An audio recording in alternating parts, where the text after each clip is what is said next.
Ooh, something's touching my leg, man. Dude, That for real? freaked me out. I sat down at the steps and I just started crying because I've never felt that before, and I never felt like I could be touched like that. Whoa!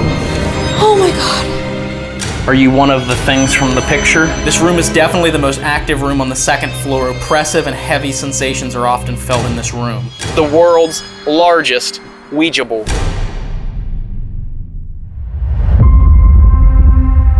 Behind me out this window is the world's largest Ouija board.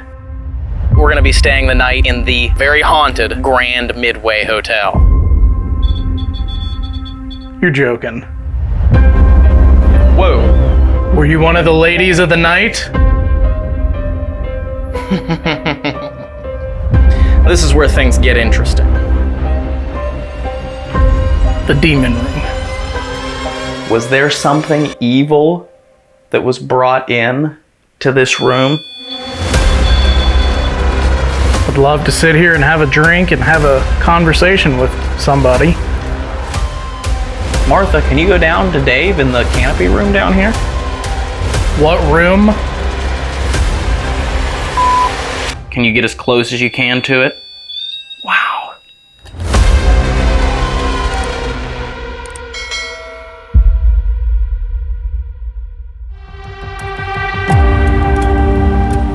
The Grand Midway Hotel opened in the 1880s to provide housing for visitors of Windber, Pennsylvania.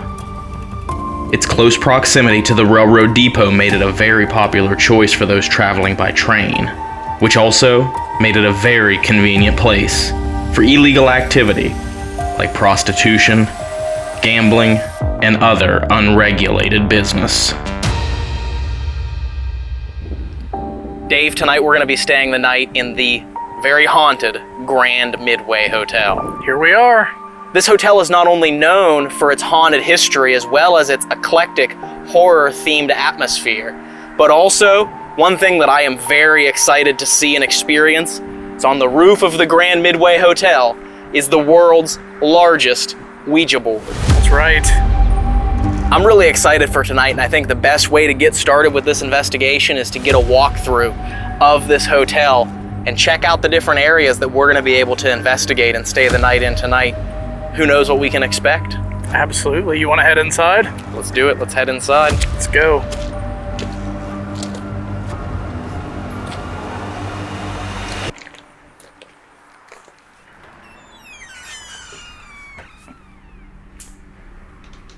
Oh, wow.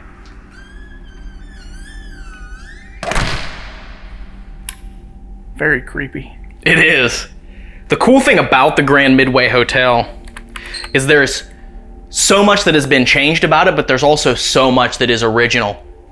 This is the bar that was here when the Grand Midway Hotel was open, and you can see in this picture here, people actually being served at this very bar right here. In the Grand Midway's early years, the main entrance to the bar was this back door. And that was also the site of this hotel's unsolved murder in 1949. This is actually him right here pictured on the wall. As the story goes, he was an agent tasked with stopping the illegal sale of meat because it was being rationed at the time. He found two men selling meat illegally from the bar of the Grand Midway Hotel. These unidentified men did not want to face the consequences, and as he was leaving, struck the agent in the head with a plank of wood, causing him to fall out of the back door and onto the road. He apparently was hit by a passing taxi cab and died. People believe that his spirit may still be here and that they've communicated with him, so he's definitely going to be someone that we may want to try and see if we can talk to tonight.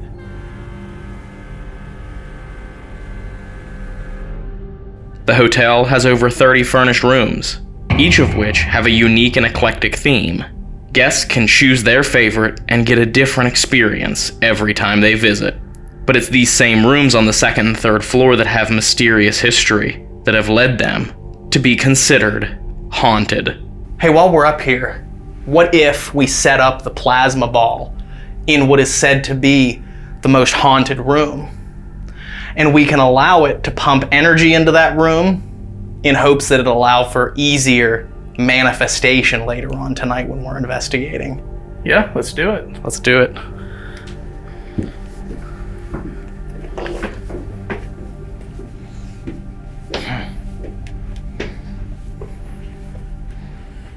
I have the plasma ball right here. Now, which one is the canopy room? I think it's back this way. There are over 30 rooms here in this hotel, and we have the whole place to ourselves. Yes, we do. Oh, wow. Well, that's not unsettling at all.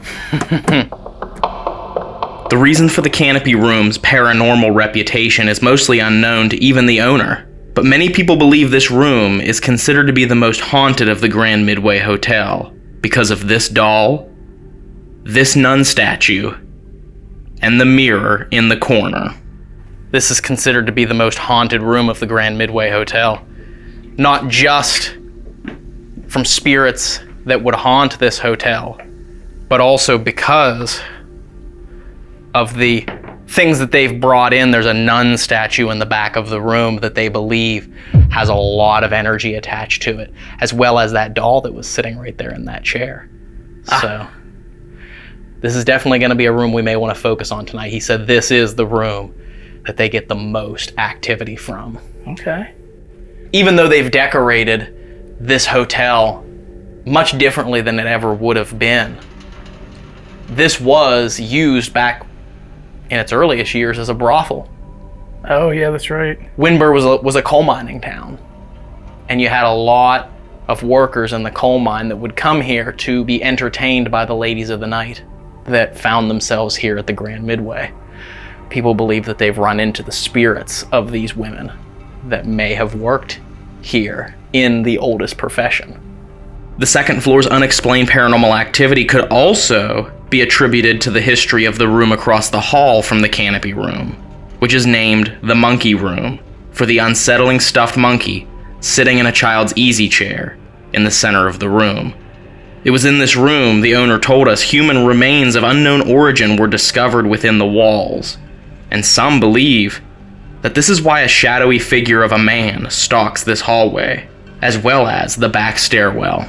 Wow. Oh, wow. Frankenstein room. But the canopy room hasn't always been the most active room at the Grand Midway Hotel. The room that once held that title, and still probably holds the title of the creepiest room, is up on the third floor. Before we head back here to what is considered to be one of the most active rooms and one of the most interesting stories of the Grand Midway Hotel, I wanted to point out right over here behind you, Dave, on the wall, is a picture of a woman named Martha. And on July the 4th of 1911, Martha was here at the Grand Midway watching the fireworks when an explosion of a firework down on the ground level sent a piece of shrapnel flying up, hitting her across the throat. And she actually bled out and died on the balcony of the Grand Midway. And people believe the spirit of Martha is still here and wanders these halls. So maybe tonight we can try and see if Martha will come out and talk to us. Yeah. Maybe she will communicate with us tonight. You never know. You never know. This is where things get interesting. Yeah. The demon room. For lack of a better description, the demon room was an art studio for a college student and artist named Dylan. He lived in this room for 2 years, painting murals of angels and demons. Even though it wasn't true, it seemed the more people that talked about there being demonic entities in this room, the more evidence demonologists would collect. It's almost as if the intentions and the rumors of locals and the guests made this room haunted. Haunted by its reputation. What was once just simply an art gallery became the evil demon room.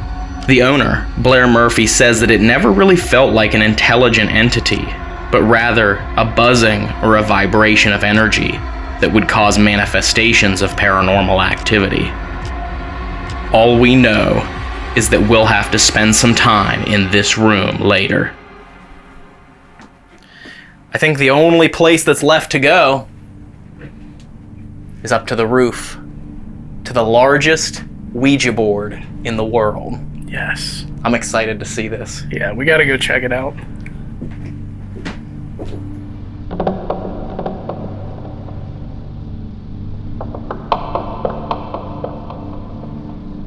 We're getting ready to go out onto the roof, and behind me out this window is the world's largest Ouija board. Yes.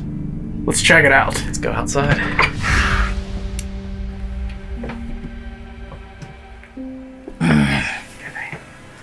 Wow.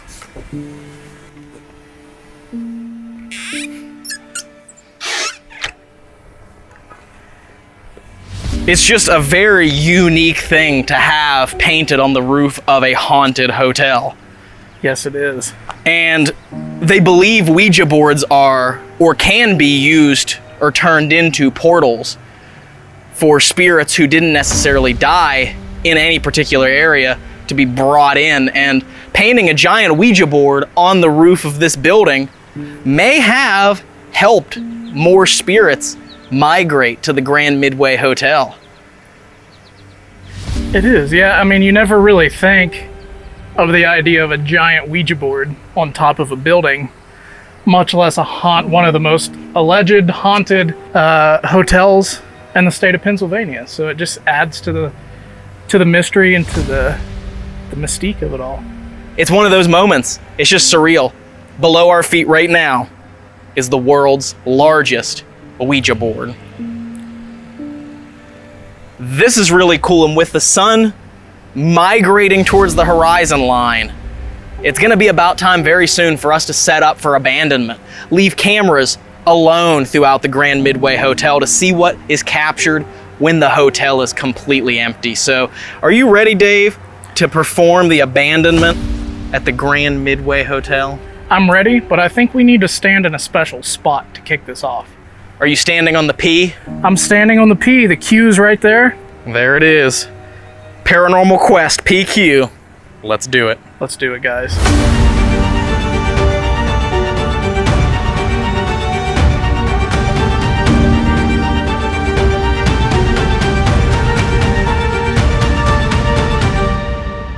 All right, we are getting ready to leave the Grand Midway Hotel empty for 1 hour to see if any paranormal activity occurs while we're gone.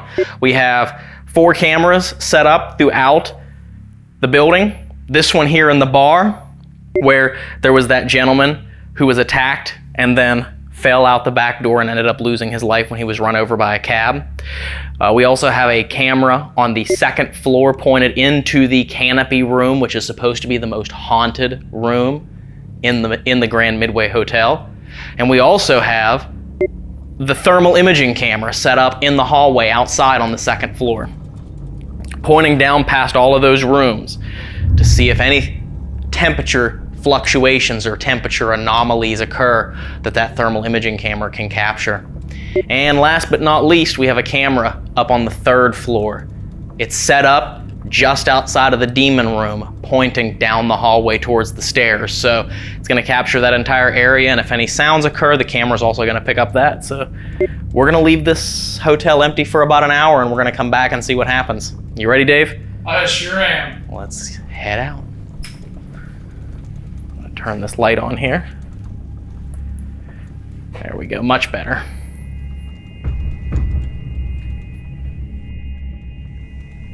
We're leaving!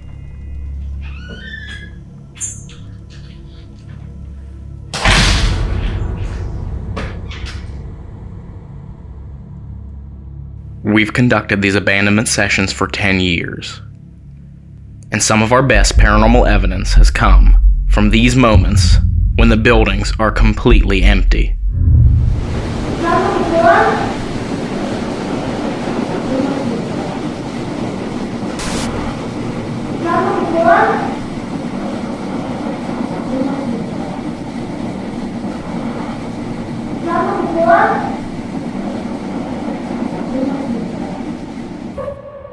It's so exciting when you capture something that you can't explain. But not every abandonment session is going to be exciting.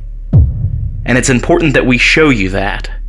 On this particular session, we left all the cameras set up for over an hour.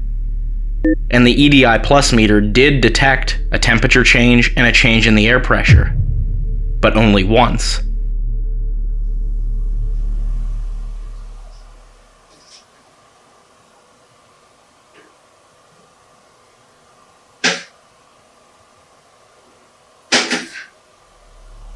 And we captured the sound of movement, but we also believe we captured the source of the movement, as this bat was flying circles through the building when the noises occurred.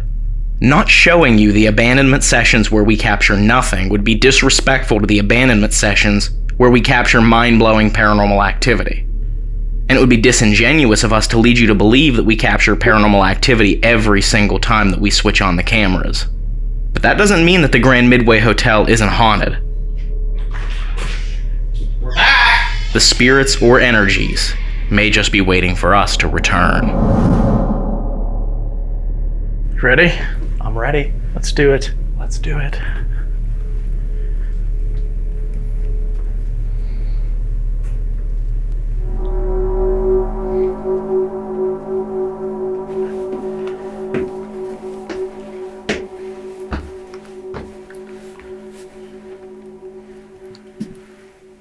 And right here is one ball.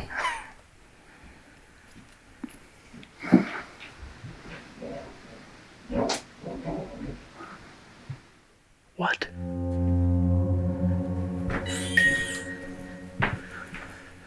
What was that? I don't know.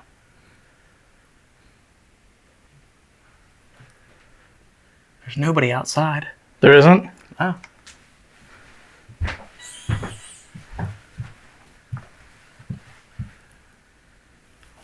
Nobody's out there. I don't know what the hell that was.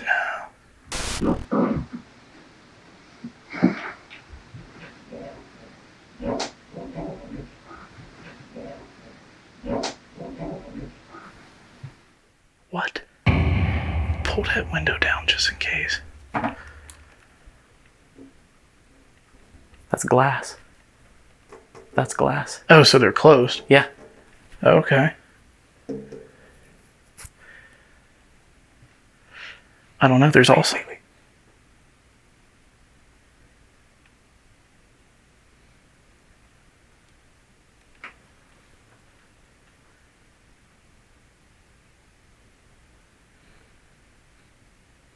Hello?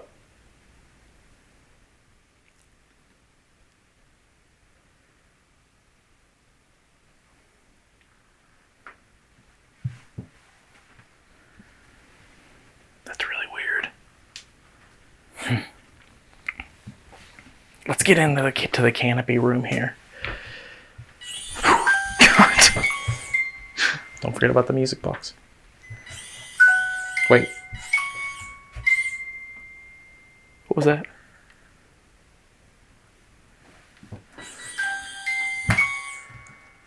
It sounded like the temperature sensor on something. This recorder just died. Are you serious? Yeah, this audio recorder just died. It had fresh batteries in it. Yeah. That's weird. Yes, it Here, is. I got another one. Okay, I was gonna say I could run down and get new batteries, but... Rolling, this is the second recording. We're up on the second floor of the Grand Midway Hotel. The other recorder just died with brand new batteries in it, so this is the second recorder. Huh.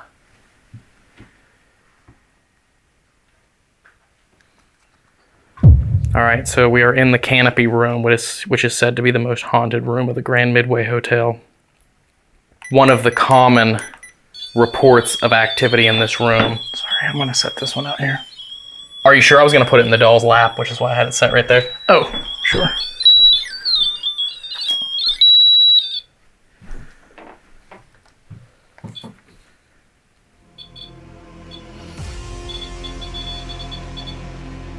You're joking.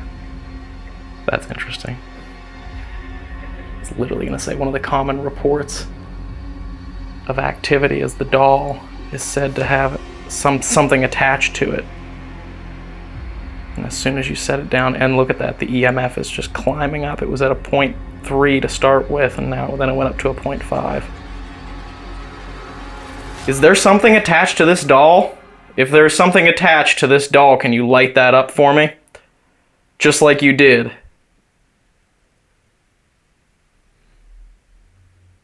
Touch the lights and make them go off again.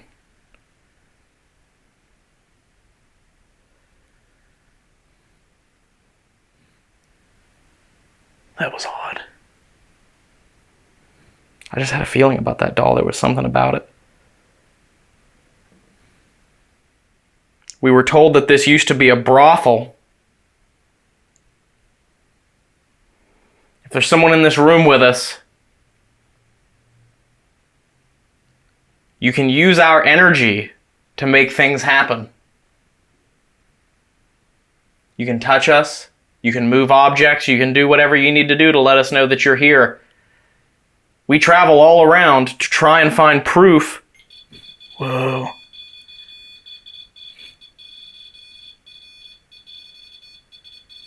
That you can speak to us after you've passed on. Thank you for touching that. The temperature is reading that it's going up, probably just from our body heat in the room, guys. So the red light that's flashing on the ambient temperature sensor on the millimeter is probably just from our body heat that's filling the room, I would imagine. Yeah. What if we backed out of the room here and gave you some space?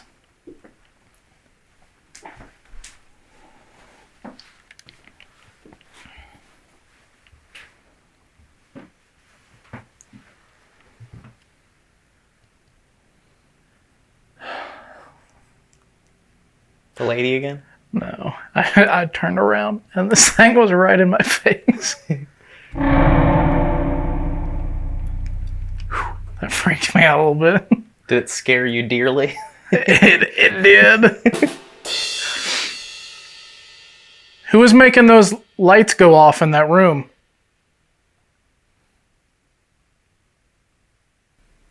We cleared the room for you so you could try and do it again. You can touch any of them? Make the lights? Yeah. Go off? Or you can knock them over.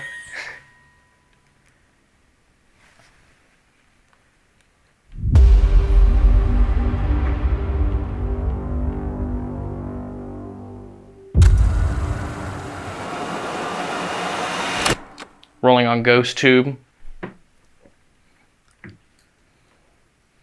Our friends made that program. And it's a little experiment if you'd like to try it with us. If you get close to it, your energies may be able to have words come through. I'm gonna step out of the room again. It's weird, like a sudden, instant burst of energy. Whenever that first started. Yeah.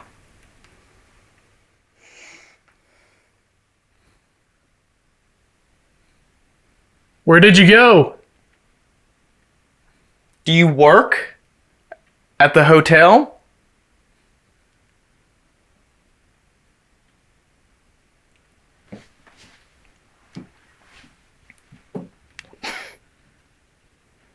Can you roll that back?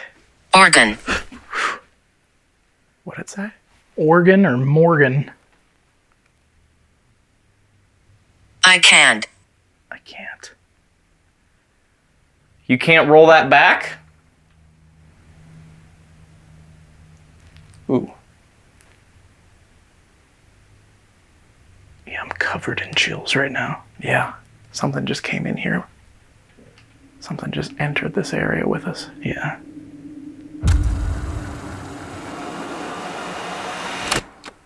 You want to try somewhere else? You're gonna walk down the hallway towards the other side here, maybe grab the REM pod. Yeah. I think if this tree wasn't here, it would help. Yeah. Yeah, maybe move the tree across the hall.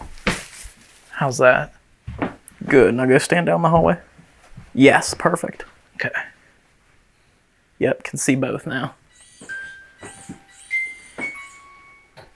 Damn it. How many of these cat balls am I going to kick? I don't know. I see you. Martha, my name is Ryan and this is Dave and we're here to talk to you. We're here to learn your story. We already know what happened to you on the 4th of July. We don't want to know about that. We want to know about your life. Can you give us a sign that you're here? Martha, if you're here with us, look at this here. You can try and touch that and let us know that you're here. Can you do that?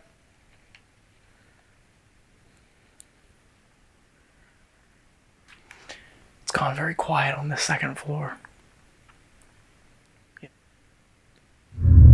All right. We're going to go back downstairs here.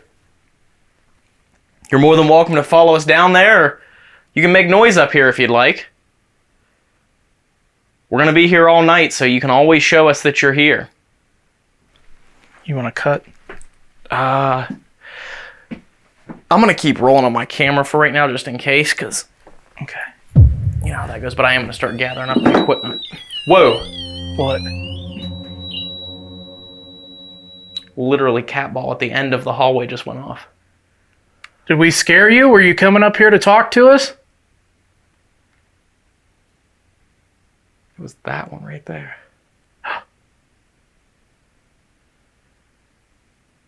Thank you. Can you try and roll it down here towards us? Is it moving? No, it doesn't look like it's moving, but it's definitely flashing like something's touching it. Come on, roll it this way.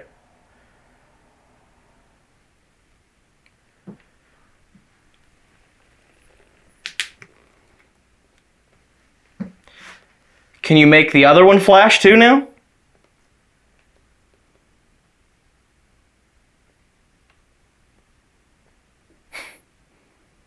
Thank you. Can you make the other one? The one that's closer to us? Just a few feet down the hallway.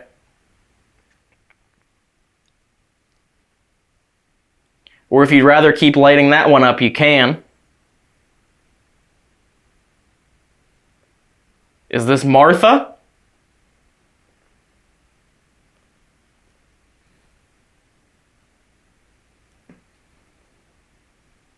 Did you work at the hotel? Light it up for yes.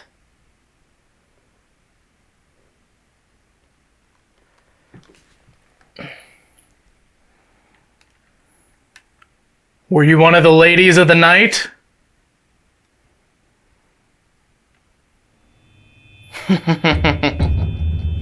Huh. Well, miss, you're more than welcome to hang around and speak with us tonight.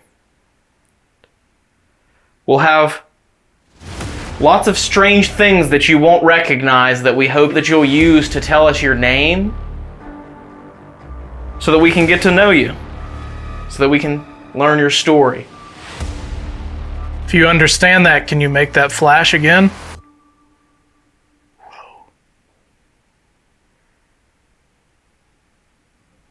Crazy. Yeah. Thank you.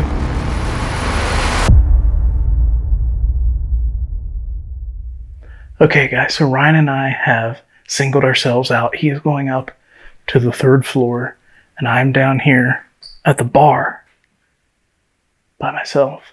He's up there by himself, and we're going to see if we can get something to happen while we are singled out here. All right, I am on the 3rd floor. I got all the equipment set up. It took me a second to get everything set up, but here I am now. I'm getting ready to go by myself into the demon room. First of all, I would like to introduce myself to any of the spirits that may be here in the bar, my name is Dave, and at each of the chairs here, I have set up one of these. Everybody has one. So if you'd like to communicate with me, you can reach out and try and touch those to let me know that you're here. Some people speak of terrifying things in this room. Things that tormented them or could torment them.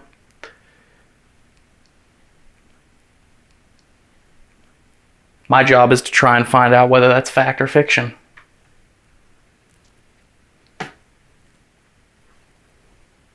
If you can hear my voice all over this third floor, there's things you can touch and move.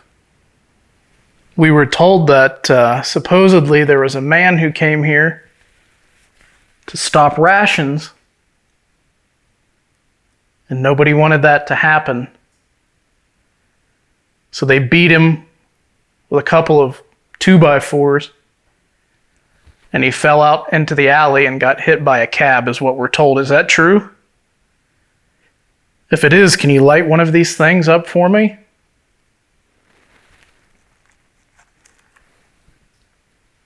Is that story true? Tell me what happened in this room.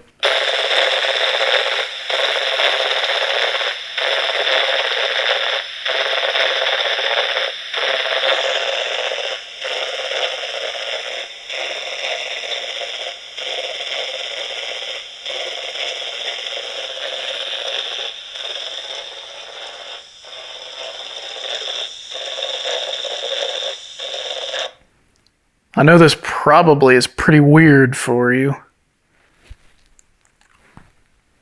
Or maybe it's not. Maybe you can't see or hear me at all.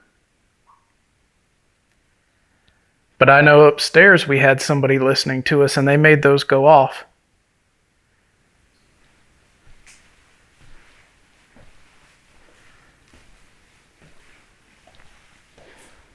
So if there's anybody here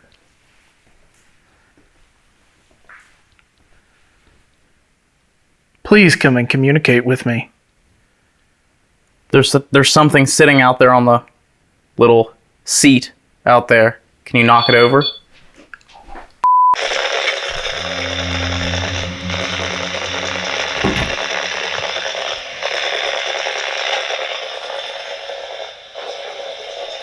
Can't believe I forgot that was over here.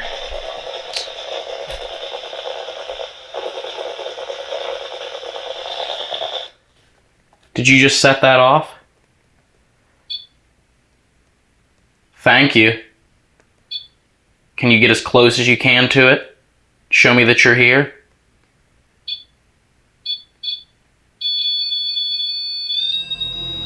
Wow.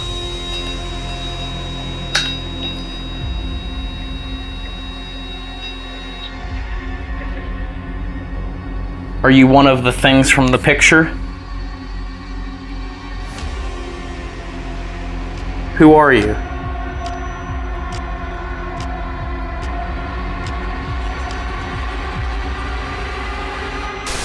Can you get as close as you can to it? Show me that you're here.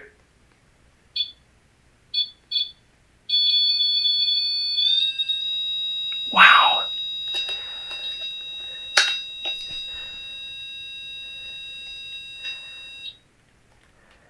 Can you please tell me your name?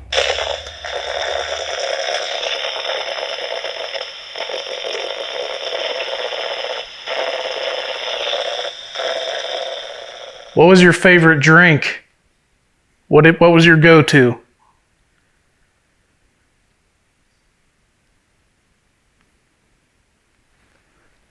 Any whiskey fans?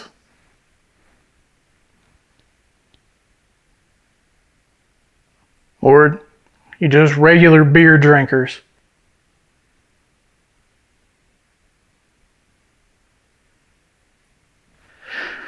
Okay, I'm gonna walk into the next room, and I'm gonna leave you here with this stuff, and maybe you can check it out while I'm going. What did you want from the man that was in here?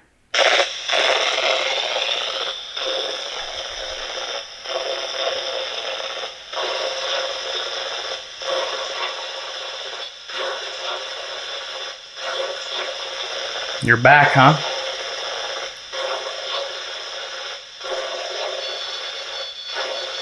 Hello. Who are you?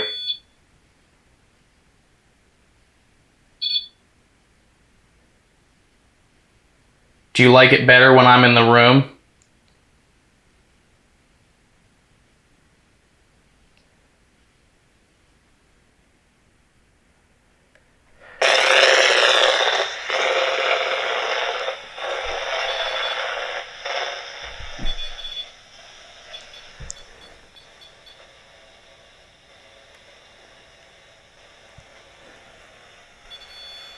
Wow.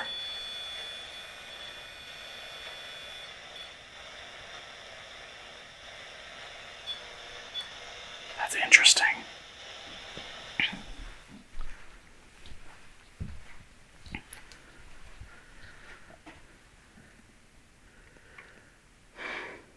That's terrifying. There's a bunch of books on the wall here to my right. Are you able to make one of them fall off? Let me know that you're here.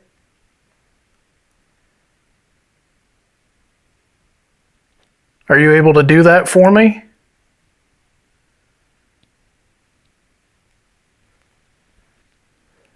Can you tell me what happens to us after we pass away? Literally the whole time I was setting up, that didn't go off once. I was walking around it, and then it started to go off, and now it's been going off pretty consistently, and it's sitting right in front of one of the portraits. Hello.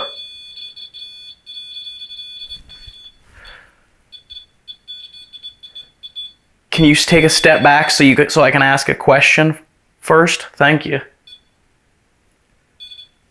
How about this? If you step back, then I'll ask a question, and you can tell me if the answer is yes by touching that. Do you understand? Does that make sense? Light it up if you're willing to answer questions. Thank you. Here's my first question. Was there something evil that was brought in to this room?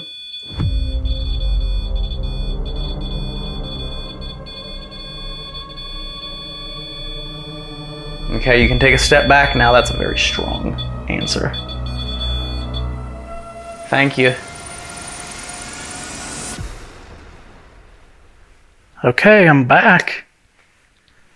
Is anybody sitting at the bar? Oh, I got cold chills. Is there somebody there?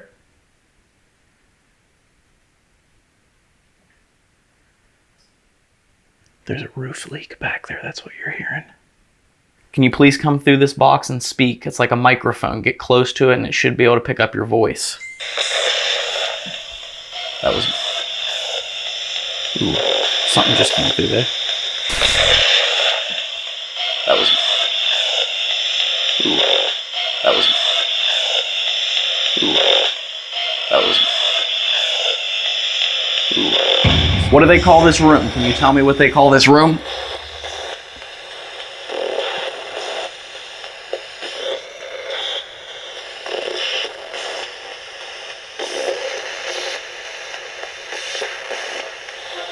Where'd you go?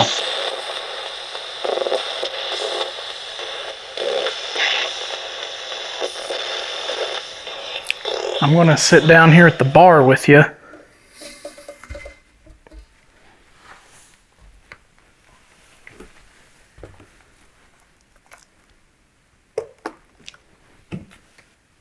Here, I'll show you which seat I'm in. Look. That one down there is going off.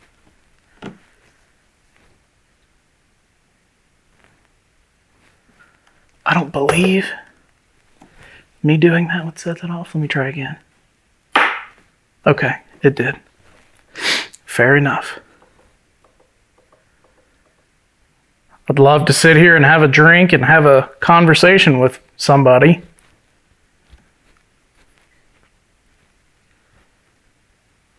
What do you think?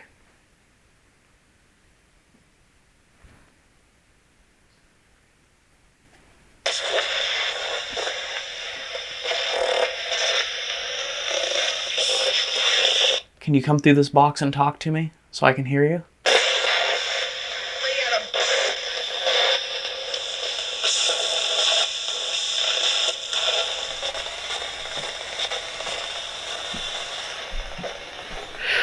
All right, guys, I'm going to go ahead and end my session here. I haven't had anything happen.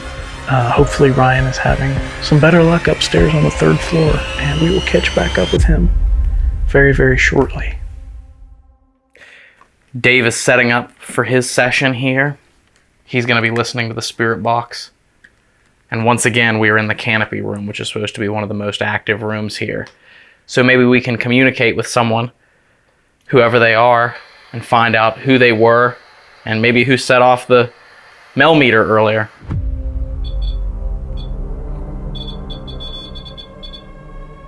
You're joking. We travel all around to try and find proof. Whoa. Hopefully so. Hopefully so. All right, so Dave is going to be listening to the spirit box through headphones. And the whole goal of this Estes method spirit box sessions is so he is somewhat sensory deprived. And at that point, he's going to listen for voices coming through without knowing what my questions are. Therefore, if we get relevant responses that come through, pareidolia is minimized.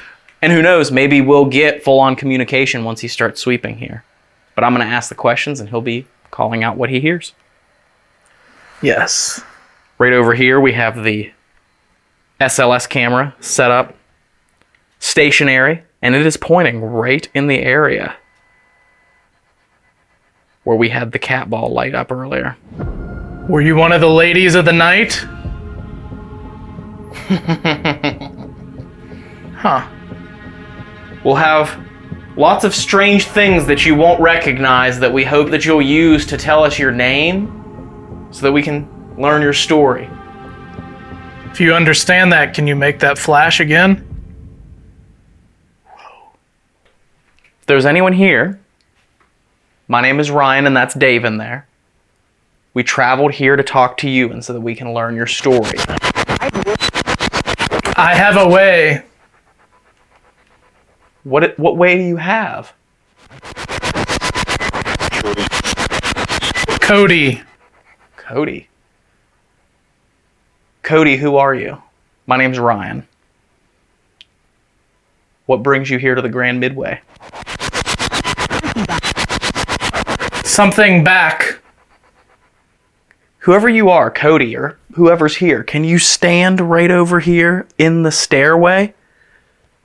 Right at the top of the stairs. If you stand there, we might be able to see you.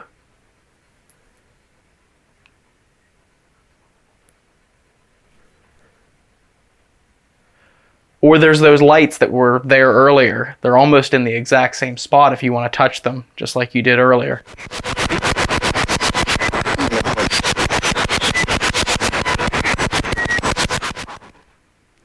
Can you tell Dave how many fingers I'm holding up?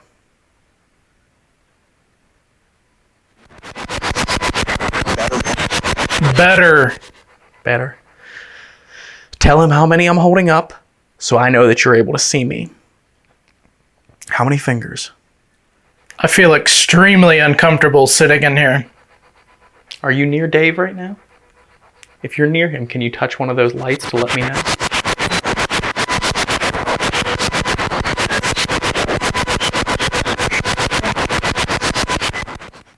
Whoever was here earlier, can you set off one of those balls you were touching earlier?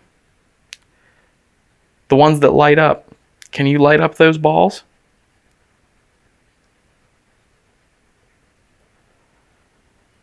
Do you want me to come in the room with you?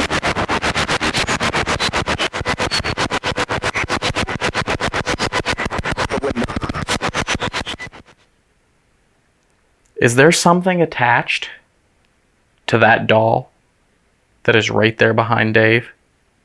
Is there someone that stays with the doll.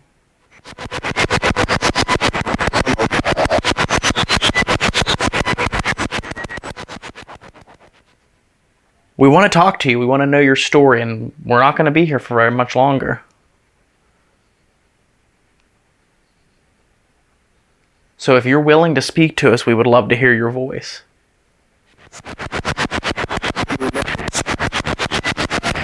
We will something. What if I walked away? Are you going to be mad at me if I walk away?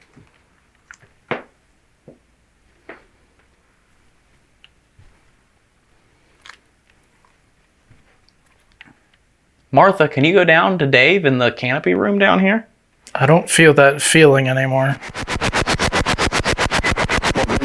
What room? I believe.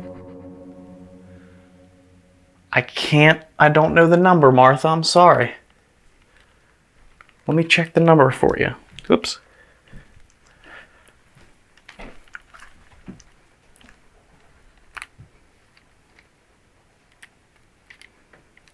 It's room number 3. They call it the canopy room now, but it's room number 3. Oops.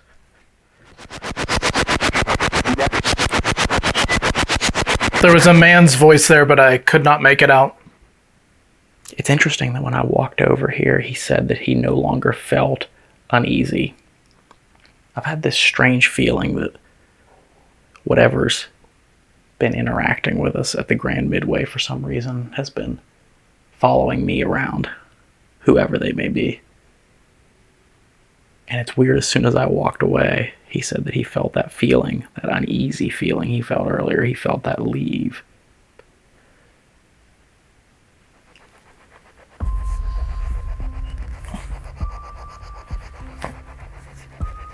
It was weird because when we first started this, there was some overwhelming sense that I could feel in the room here. And I don't know what it was. You want to leave this camera rolling here and go up and stand on the roof before we end up leaving tonight? Sure.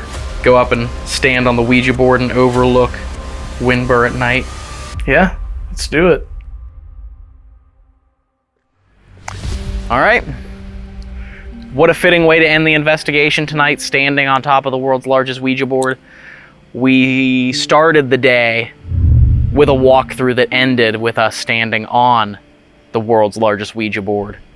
And we're ending our investigation by standing on top of the world's largest Ouija board with a beautiful view of the city of Windber, Pennsylvania. We still have a lot of reviewing to do of this evidence at this current moment in time as we are standing here at sometime after 4 o'clock in the morning. We don't know what we captured. We may have captured some amazing evidence. We may have captured nothing. But that's the fun of paranormal investigation, to get to explore the history and the intrigue of some of these places. Yes. And then, when you capture something truly incredible, it's just icing on the cake. But if you don't, you still got to get out into the world, learn some history, and see some amazing things. I'm going to ask you a few questions. And my friend Ryan is right down the hall here in cell number 7. He has some headphones on, and he'll be able to hear your answers. Get them. What do you need help with? We heard that Whoa. The REM pod just blipped. Scared me. Is that you right there? Can you try and touch that again? Will you? Ooh, something's touching my leg. Man, Dude, that for freaked real? me out. Huh? Something's touching my leg in here. That's so weird. Felt like something was trying to grab my calf. Ooh. Are you in there with Ryan?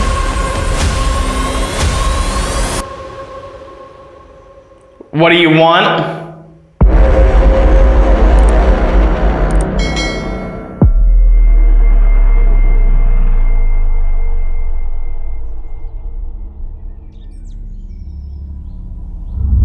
There were a number of murders held here.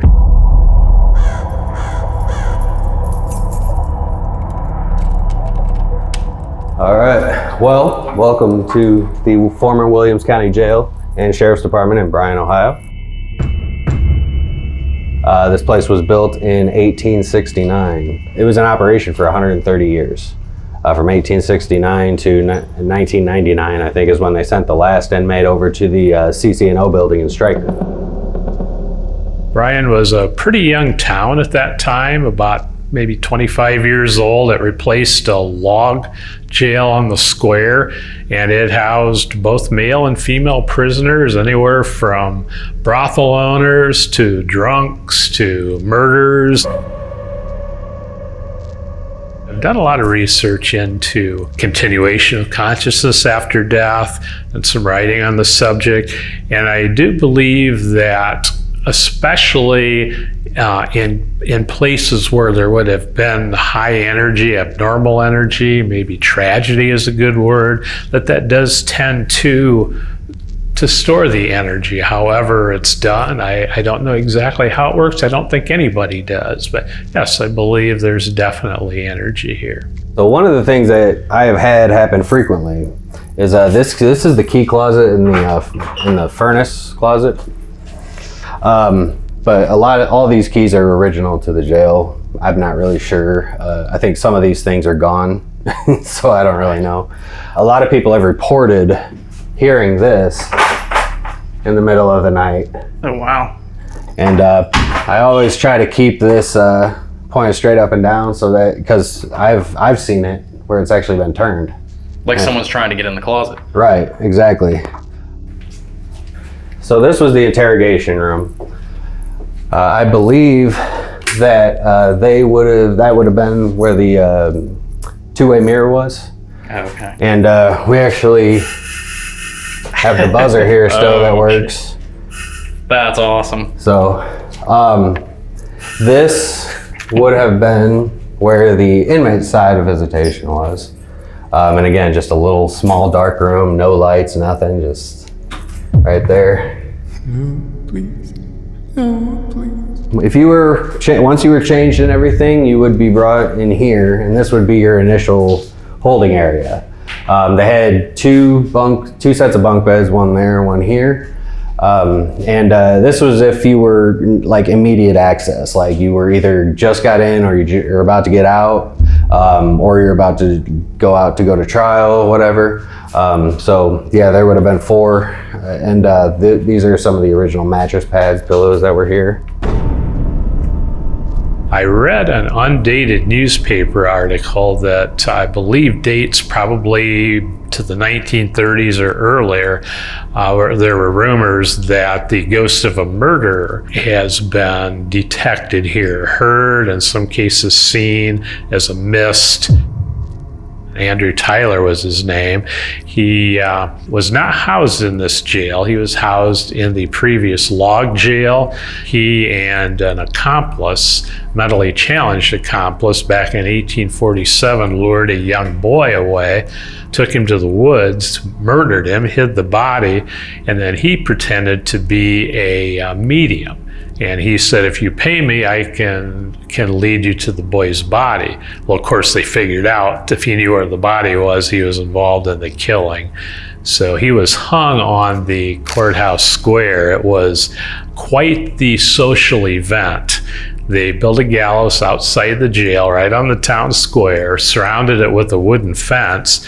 Well, a huge crowd, I mean, in the thousands, which for that time period in Bryan was a huge crowd. They tore down the fence, and so that the hanging was quite public.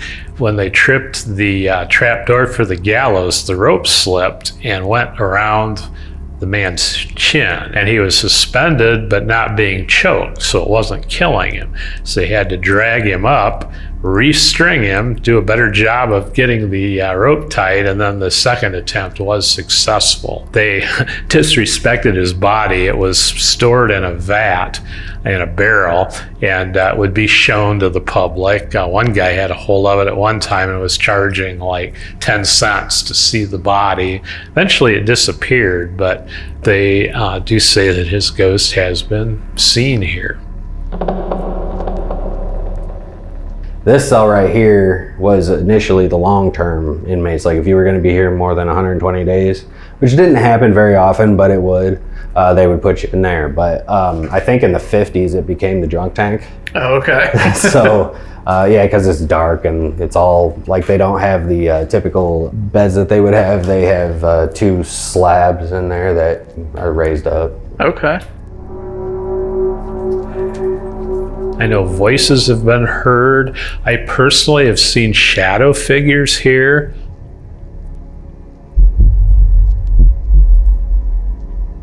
Now, using ITC equipment, ghost box, various types, I have personally heard what sounded like a very intoxicated young woman. You might call her a party girl, coming through quite clearly. So this is the upper cell block. These were the women's cells right here. There's 2 of them. Each cell would hold 2 women. There's been multiple women that have been reported up here speaking through different devices. Also, people love putting the REM pods in there because I don't know why they love the REM pods. Okay. And those flowers were brought by a team as a gift for these women. This is probably our most active area, which is the, I call it the segregation hallway. Okay. But it was not just segregation. It was separation, solitary, protective custody, a bunch of those. No windows. Yeah, nothing. Wow. I mean, it's the middle of the day. So, when it was lights out, or if they just wanted to punish you, they just put you in there and flip the lights off,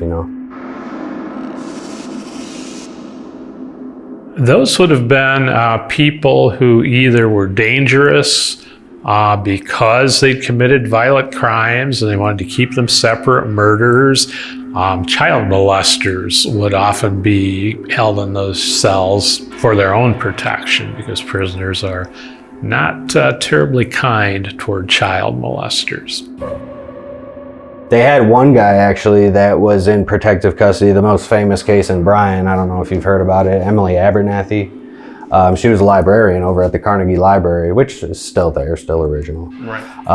And she just moved up from Tennessee. I think it was like 1947 was when all this happened. But there was a guy that came back from the Navy. He was a sailor, James Robert Angle, but everybody called him Jim. I guess he went to the library one day and saw her and suddenly got this crazy urge to kill her. He just wanted to kill her. Like that was it. When he confessed, that's what he said. He apparently went down into the basement where old newspapers were stored, wanted to look at back issues. He purposely went toward closing time. When she went down to tell him it was closing and time to leave, they were the only 2 in the library.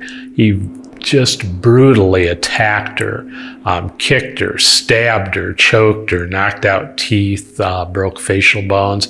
Quite vicious. He left footprints of blood leaving the building, and based on the footprints they could see where he walked out, turned around, came back, apparently brutalized her some more, and then left. Like that's some serious rage. That he's just taking out on this innocent girl. And she was like 20s, in her early 20s, I mean? She was young. But when he was arrested, he was booked here. And he actually stayed in one of these cells. And I'm not really sure exactly which cell. I haven't been able to confirm it. He was housed in this jail awaiting trial. He was found guilty, and he ended up returning to Bryan. He was released from prison, I'm thinking back in the 1990s. And when he came back, he was like in his 70s or 80s. He was real old. Very strange duck. I had interactions with him. I was editor of our newspaper here, and I would deal with him. He would come in for different matters with the paper, but he really creeped out the library staff because he would stand across the road and just stare at the library.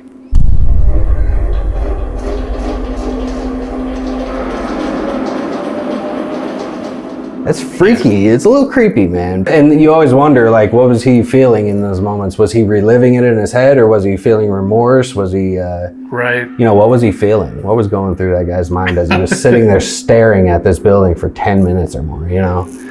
It used to freak people out, and there's people around town that remember it. Yeah, So- I would imagine. I have had my own, encounters with James doing paranormal investigations since his death. Like, I can almost feel the frustration, just that kind of emotion that they would have in here, like they're stuck in a cell by themselves. I mean, they had their own bath, like a little toilet area, but even when you read this stuff, right here, where is it? I love my kids and my bigum man. I miss you guys. I want to go home. I want my mother. I mean, you can kind of sense it.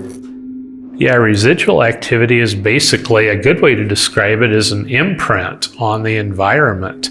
It can be likened perhaps to an audio tape where you will hear, say, somebody make the same trip down the stairs repeatedly, or hear the same conversation repeatedly, hear a door open or close repeatedly. Other times you can even see entities that they don't interact with you. They are there, almost like watching a videotape. They just go through their emotions and that's it. And so, like, I think that there's something within Brian, like the whole town, that actually like moves between the buildings, especially the buildings that, you know, we're trying to call out to them, trying to talk to them. And I mean, people, psychics and all kinds of people have told us that this thing is like, they say it's more powerful than an elemental and possibly even older than an elemental. And when I think about older than an elemental, that's like older than the earth. Yeah. Right. Mm-hmm. You know, it makes me wonder. But I mean, when you're talking about the spiritual side, like time and space may or may not be relevant. Right. You know what I mean? So, you know, that doesn't necessarily, I don't know, you know, it gets real deep into that. But we've had people attacked from this entity. I believe that we just do not understand the science. I believe it is all very much the natural order of things. Perhaps concepts that our minds just are not capable of grasping. I liken it to ancient people looking at a rainbow. To them, it's God in action. It's something magic. We know it's just simply light being refracted through drops of moisture in the atmosphere. We've had people have activity in here. There are reports of a little girl that runs around in here. I could not tell you why. But I mean, there are so many teams. I would say probably at least 50% of teams that come here will send me a audio clip or something. And they'll say, you know, we just got a little kid's voice. And it's weird because I don't know why obviously there's a little girl in here. Why the is there a little girl in here? You know what I mean? Yeah. My theory is that it was one of the former sheriff's daughter. Or even possibly a victim of someone who... And that's true. It could, I don't know. I mean, if women were in here, it's possible too that a woman may have given birth inside of the cell. True. Because that happens. There's a lot of possibilities with it, but it is one of the weirder mysteries of this place, is like, who's the little kid? Yeah. There's definitely a sense of energy. I live myself in a house that has a lot of paranormal activity and energy. There are definitely times that I feel that here. Kind of a heaviness in the air is maybe a good way to describe it. But primarily my experience has been spirits, entities that want to communicate, and when given the chance with instrumental transcommunication devices, they will take it.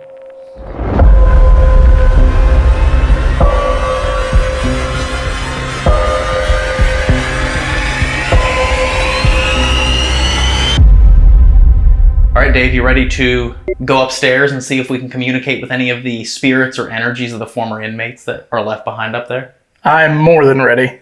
You might think that Dave sounds a little bit weird, and that is because we're going to try an experiment. Here in the jail, one thing that was left behind was some riot gear, and he is wearing a riot helmet to see if walking in there wearing that will incite any activity. So we'll see. Let's go try it. Let's go try it.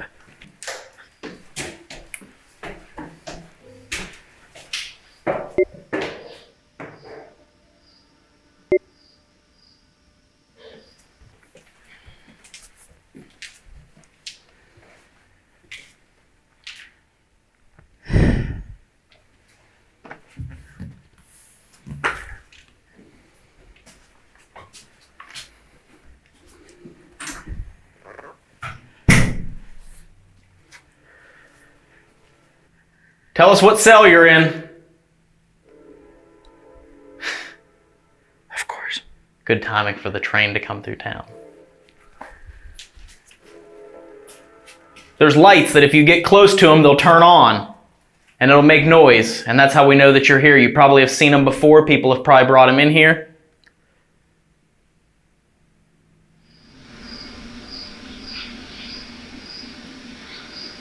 Is that the train? I can't really hear.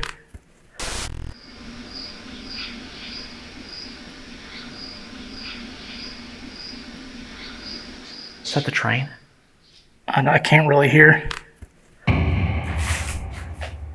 There's one in the cell in there that if you stand over by the toilet, it'll play music and let us know that you're here. Can you stand in front of it?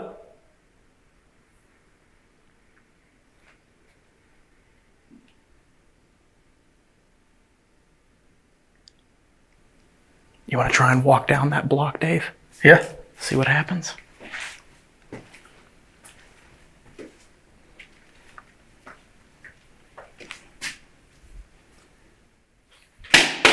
I'm coming down. There better not be any resistance.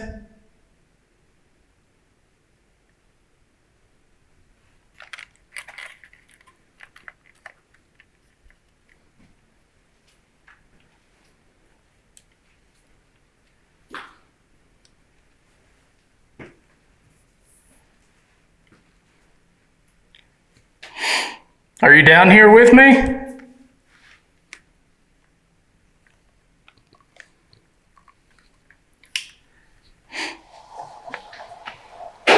Whoa. What the hell was that? Where was that, man? Right in the cell 7 right in front of me. Oh, that was loud as Are you in that cell in front of Dave?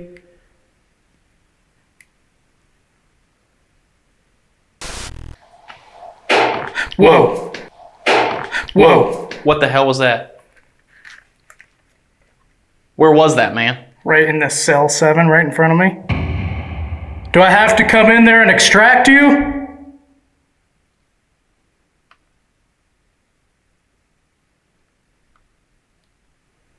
Go ahead in there and see what happens. I'm gonna come in. Unless you push that door shut. If you don't want him to come in, touch that thing right by his feet and make the lights light up.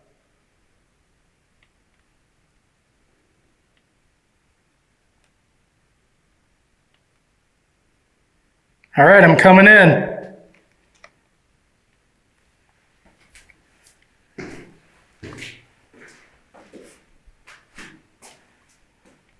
Who made that noise in here?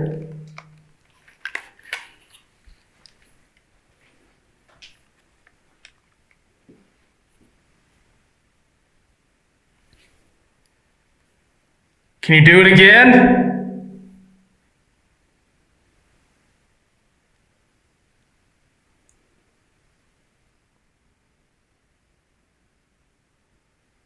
We're calling out to Jim Angle. Jim Angle. You stayed in one of those cells down there shortly after you killed that librarian.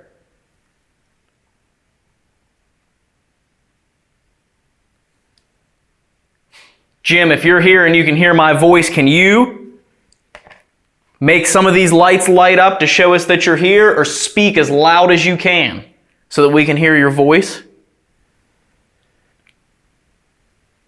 Ooh, that was creepy. What? Felt like something just tapped me on the shoulder right back here. Really? Yeah, I'm standing in this doorway and something, like it was a very strong pressure on top of my shoulder.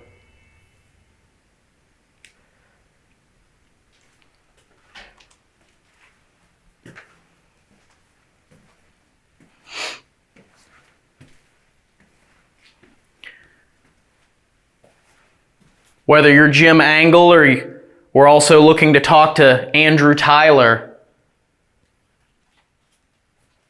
we're going to be here all night long. And we're here for you to talk to and for you to tell us your story and tell us why you did the things you did.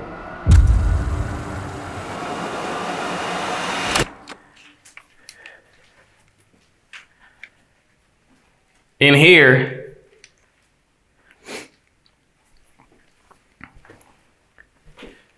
if you get close to this box on the floor, there's a bunch of lights that you can light up on it. You may not be able to control what it does, but it'll react when you get close to it. And this one right here. Whoa, the EDI just went off. Did it really? Yeah, it's going off right now.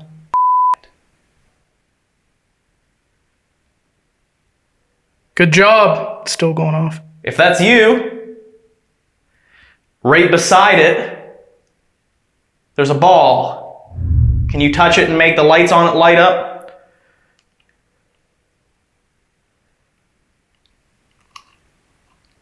It's going off. It's going off pretty regularly. Ooh, I just got static on my arm here. Are you standing next to me right now?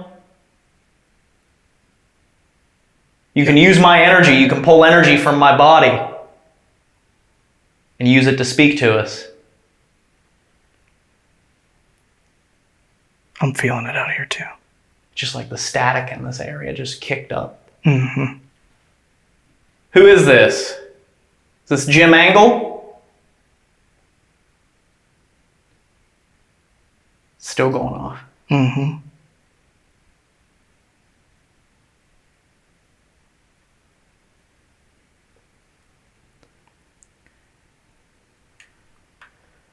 Can you try making one of the other devices go off the same way? Is it still lighting up? No. Huh. Where'd you go? What if I walk out of here and give you some space to do it?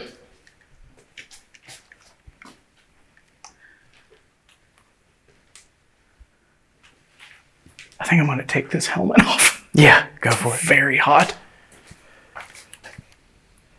I'm going to bring this down here. And if somebody wants it, they can come and get it.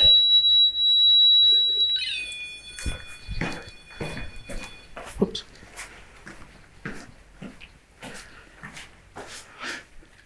If you want us to let you out, the guards aren't looking, let us know. Light something up.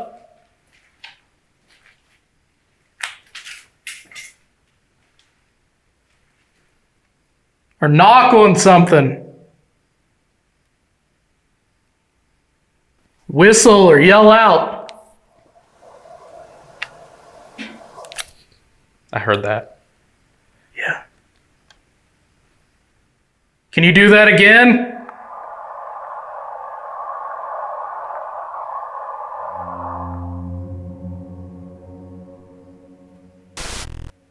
Or knock on something.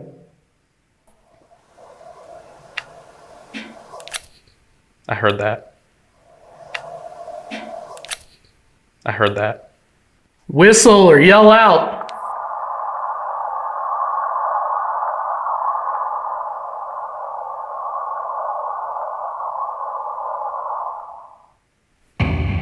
All right.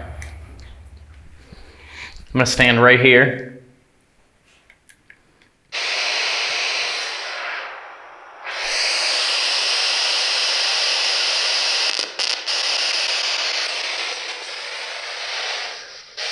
If there's someone here with me, if you get close to me, if you get close to this box in my right hand, you might be able to use it to speak. Whoa. What did it say? If you get close to this box in my right hand, you might be able to use it to speak. Whoa. Whoa. Who is this? Who am I speaking to?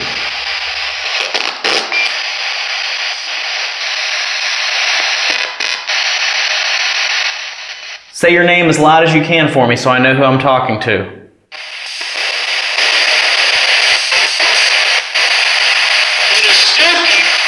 Whoa! Did you hear that? I heard, yeah. What the hell was that? I don't know. I told it to say it as loud as it can, and that came through like someone was screaming out of it. Yeah. You know these doors are open. You don't have to stay in the cell anymore.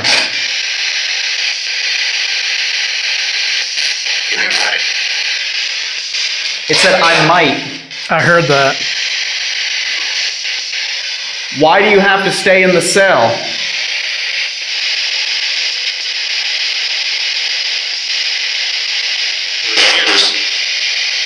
Why don't you come out of the cell into the hallway here? Damn, it sounds like someone keeps screaming out of this. Mm-hmm. Why don't you come out of the cell and into the hallway, and we can have some fun tonight.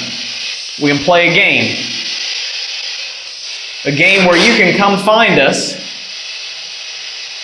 and you can touch us, you can slam doors,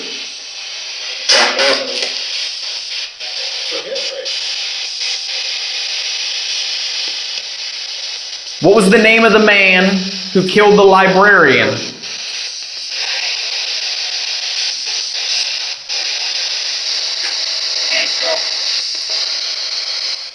Dude, did you hear that? Yeah. We told you our names earlier. Do you remember what they were?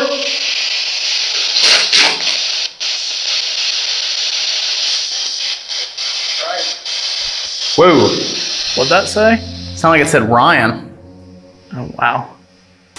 We told you our names earlier. Do you remember what they were? Whoa. Whoa. What'd that say? Sounded like it said Ryan. Do you know how to use this? Because Austin has been bringing stuff like this in for you to use for a while. Wow. Oh, wow. Huh? Come here, come here, come here. It just got so cold out here. Did it?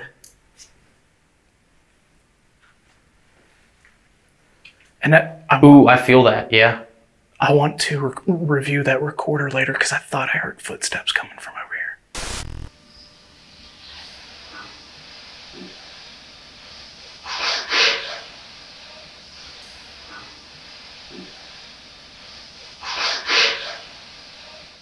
Okay. I mean, it is like ice cold right here. Yeah. Okay. I don't know. I just wanted you to corroborate that for me. Yeah, it is colder out here, much colder. Yeah.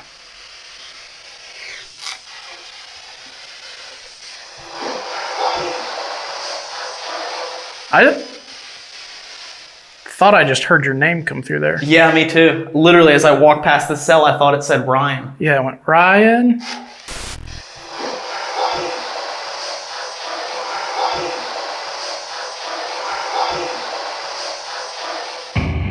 That's weird. That is weird.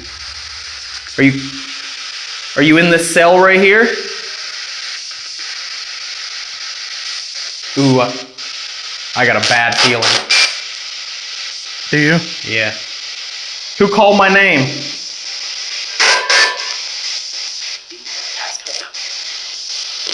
I can feel like a breeze. What is it? I was kind of just talking to myself, but I can feel a breeze out here. Yeah. Is Jim in here with us?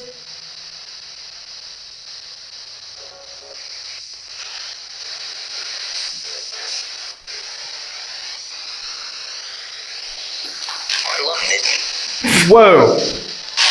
What? It just said, I love it. I kicked the ball, but it just said, I love it. That was creepy. That is creepy. What do you love?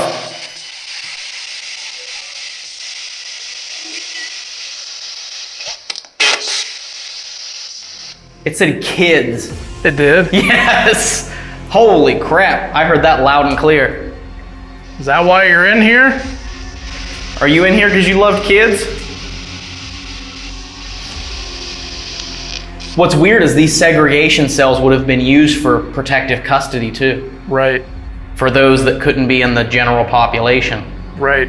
Child molesters would often be held in those cells for their own protection because prisoners are not terribly kind toward child molesters. Is that dark energy that Austin talked about, the thing that is inhuman? Is that going to make itself known to us tonight?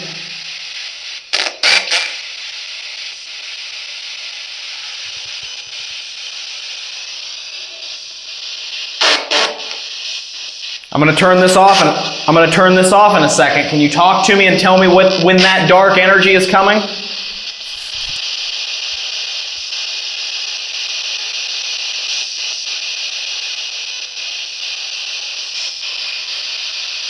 It got real quiet. It did. It's like all the clear voices just stopped coming through as soon as I started talking about that. That's weird. It is.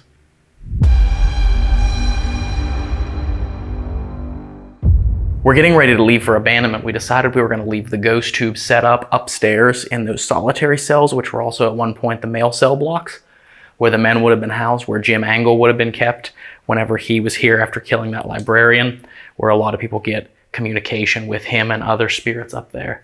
But we have 4 cameras set up here throughout this jail to see what it'll capture when we're gone. We're going to leave for about an hour. And we have the motion sensors set up too, so we have one covering the stairs right here, and there's one over in the hallway on the other side of the holding cells, which would also been where the prisoners, where the inmates would meet with their lawyers as well. So there's a camera also up in the old sheriff's office with the Mel meter, some cat balls, and other things that'll light up. But we're going to leave and see what happens. We're going to come back. Maybe we'll have captured something. Maybe we won't. We'll find out. You can play with the toys. Mess with the things, do whatever you want, talk to us. Break them if you want.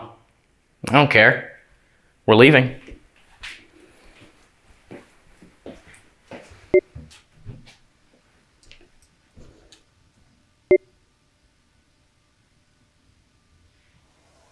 We're leaving!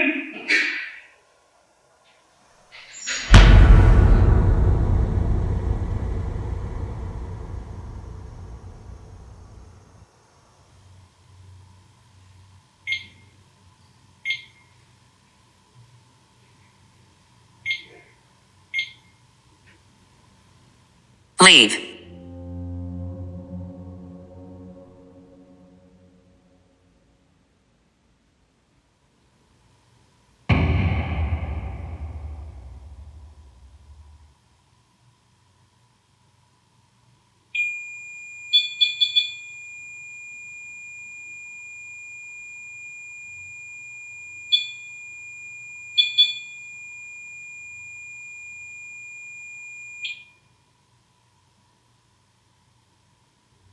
Satan. Disfigured. Angel.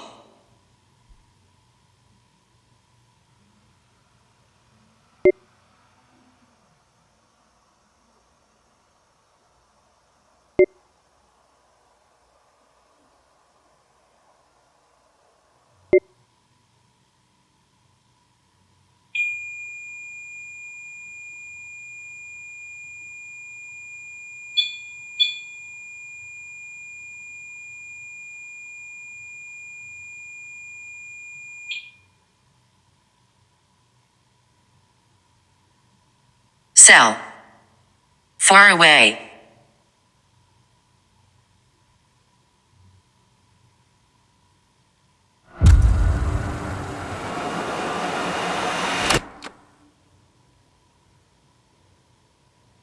Brian.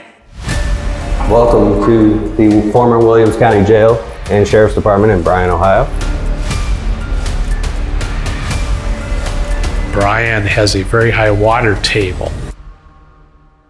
Brian.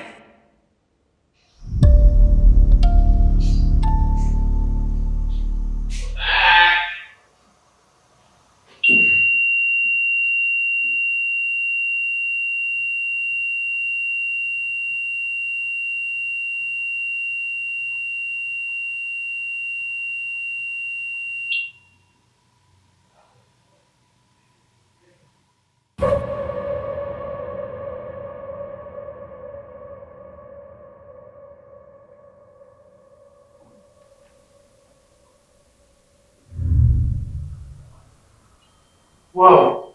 Is that rolling? No.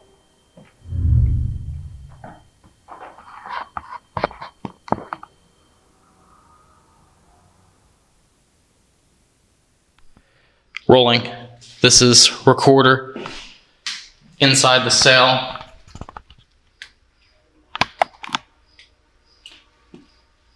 REM pod just went off. Syncing. You like this thing right here?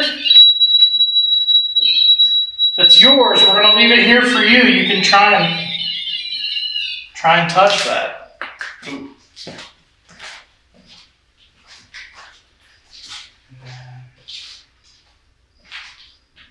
The Mel.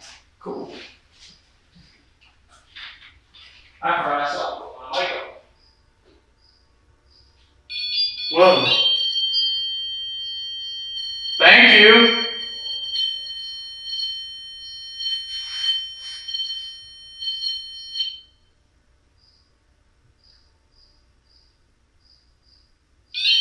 Whoa. This is Dave audio.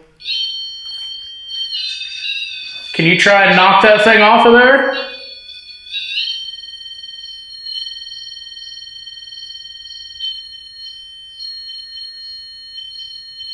You like that thing? We brought it here for you.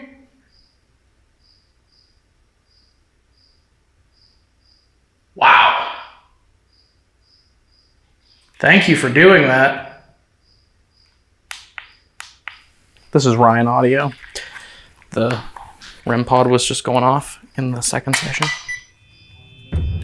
Rolling on that. So we got rolling on thermal, rolling on night vision. We're going to be doing a thermal sweep here. That was crazy. That thing was going absolutely insane. Yeah. Okay, let's turn these lights off here.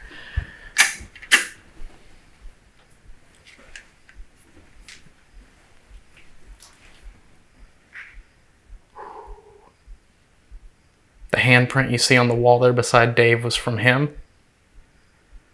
Right? Did you touch the wall right there? Where? Right beside you? Here? Yeah. I don't remember. I think I did. Okay.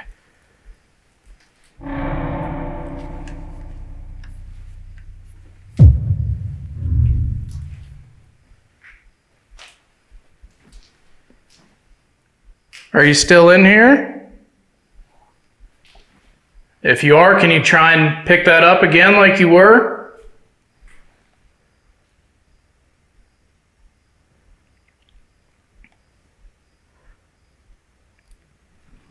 Like I said, we brought that here for you. There's nothing in there that can make that go off. No. And now it's silent, and you haven't even like touched it or reset it or anything. No.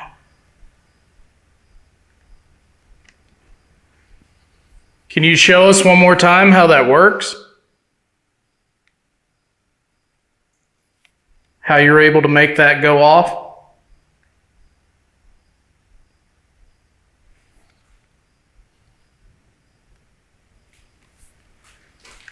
Well, you want to walk down this way? Yeah. If there's anybody in here, we set up these devices for you to use.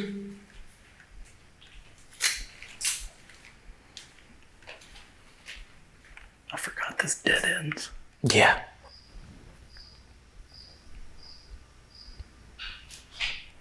What was that? I don't know. I heard it. I have a camera here that if you walk across the hallway out there, I might be able to see you.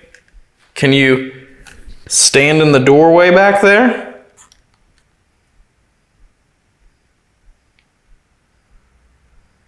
Walk out of the cell. The door's open.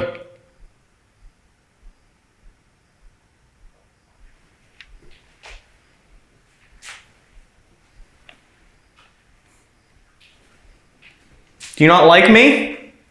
Every time I'm in here, you never set it off. When Dave was in here alone, you were making it go nuts. I was right in front of me. Yeah. If you want me to leave, can you give me a sign? And I'll go back up there into the office. By the way, my name is Dave, and this is Ryan right here. And if you would like Ryan to leave, make that thing light up again like you were, if you don't want him in here.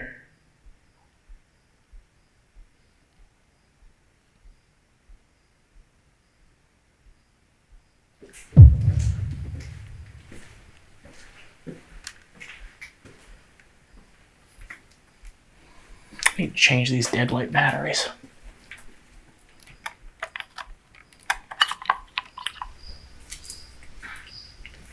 Is that you? That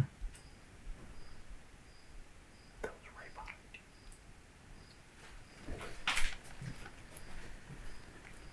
Whoa, did you just touch my hand? No. I'm very far away from you. Something literally just touched my hand. If you just touched my hand,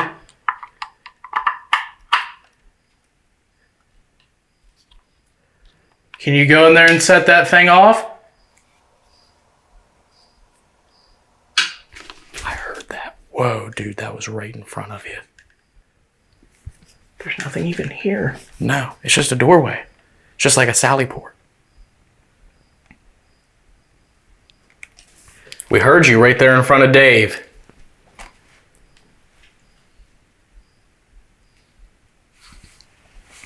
Can you push that door closed right in front of him?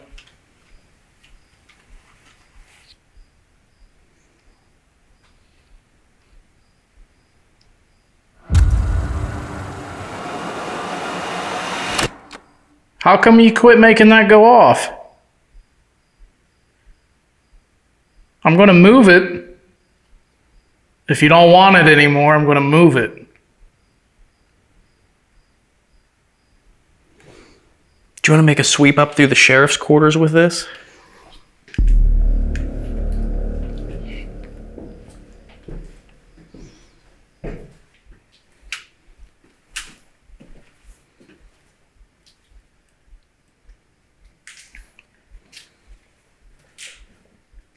One thing that Austin had reported was that they have a lot of people that capture little, like the voice of a child, the voice of a young girl in this office area. That's right.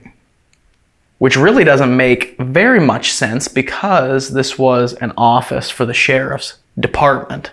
This would have been where they would have had briefings and things. So why there would be the spirit or the voice of a young girl? Who knows? Maybe we'll come in contact with her while we're up here. Maybe. If there's a little girl here, you can walk up to that chair that's in the middle of the hallway, walk across in front of it. There'll be a box that'll play music.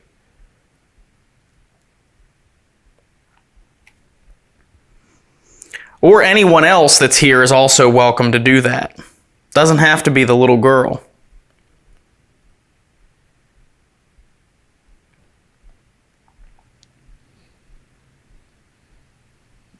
I tell you what, downstairs right now, we have some stuff in the holding cells.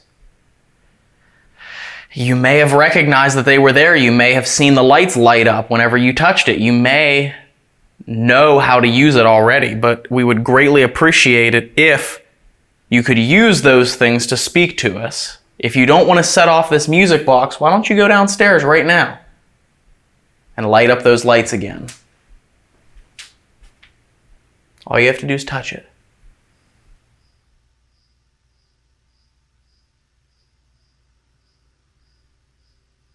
Can you tell me what your name is? My name is Ryan and this is Dave.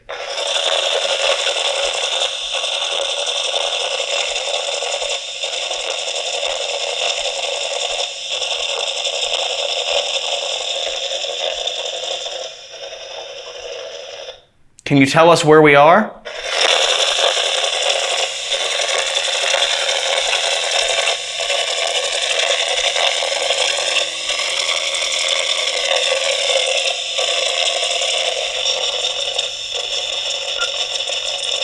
We want to talk to someone. Can you point us in the right direction of someone who will speak to us?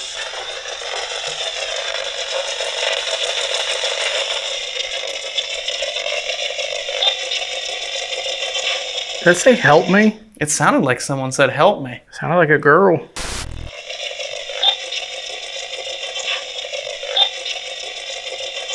Did it say help me? It sounded like someone said help me. Who are you? Do you need help?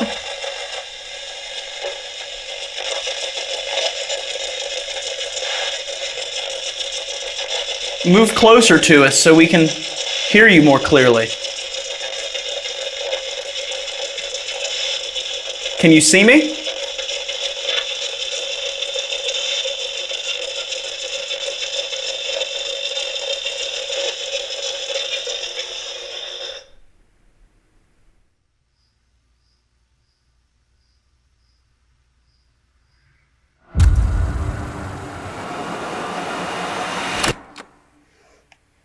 It's interesting that it is so quiet, you know? Because, like you said, we got that activity that spiked when we first started this session downstairs. We haven't really gotten anything since except for that one voice that said, help me. Right.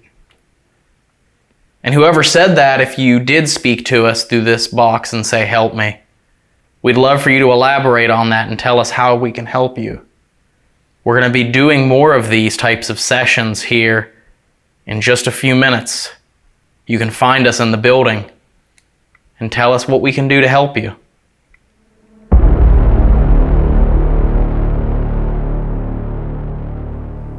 Are you about ready? I'm ready. Okay, just wanted to check. Yep, I am officially ready here. We are on the second floor, technically. I'm standing in the landing here of the old Williams County Jail in Bryan, Ohio. Dave is getting ready to start listening to the spirit box. We're going to perform the Estes method, and that is a sensory deprivation method that allows him to be blindfolded and to be listening to the spirit box through headphones. I'm going to ask questions, and he's going to call out the answers that he hears, which is going to allow us to rule out pareidolia because he's not going to know what I had asked. Also, we're going to record the spirit box for you to listen to and review, just like we always do, so that if we hear something or we don't hear something, you have the ability to listen to it as well and have your own experience during this Estes session. Let's see how this goes. Sitting down. Headphones are going on now. Headphones are going on. We have a motion sensor down in this cell, and I know for a fact that if that goes off, it's unexplained because there are no windows in that cell. So it'll go off. It will? Well, if it will, why don't you go set it off then for me? Hey. Hello, my name is Ryan. What's your name? Can you go down into the first level and walk in front of that box that's in the doorway? Set off that motion sensor since you said it will go off.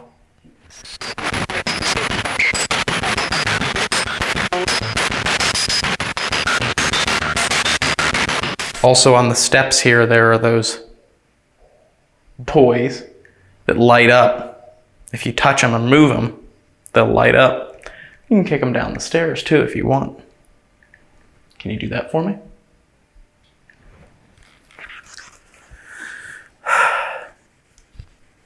What's wrong? I don't know. Do you want to switch? Sure.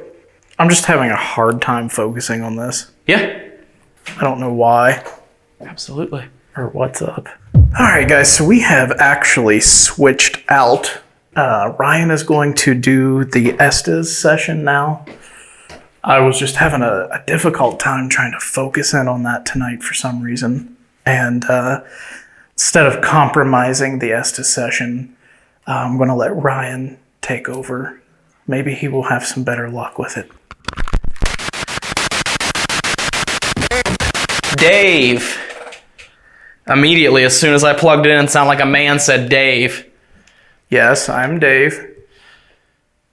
What is there something that you want? You would like to say to me? What is your name?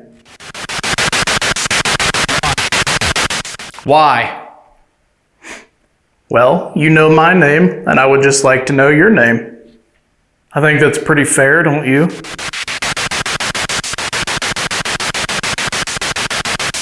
Jim, are you here? We heard you murdered that girl. It's me. Okay, Jim, if that is you. Almost sound like a man's voice that spent my life here. Jim, if that's you, I'm pointing and looking at a red light right over here in that doorway. If you are here, can you go and make that go off?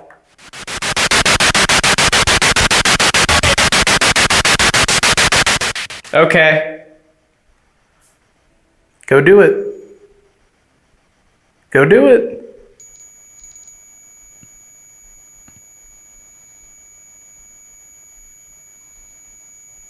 No way.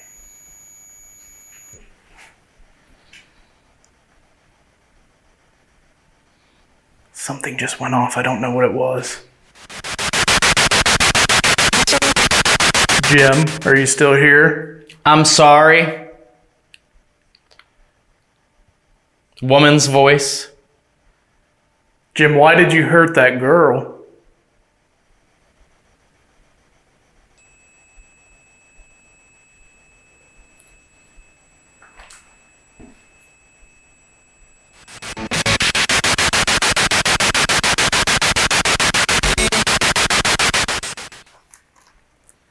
What is that? I'm hearing alarms go Ooh, off. man's voice there. Couldn't make out what it said though. Started with a D. Who's making these alarms go off? I'm asking questions. I want you to give Ryan the answers.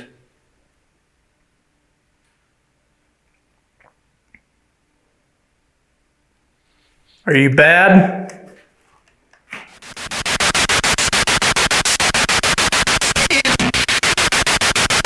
Hidden?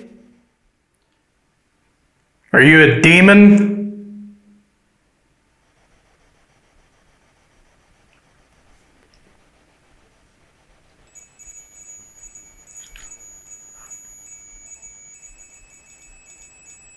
The alarm is going off as soon as I ask that.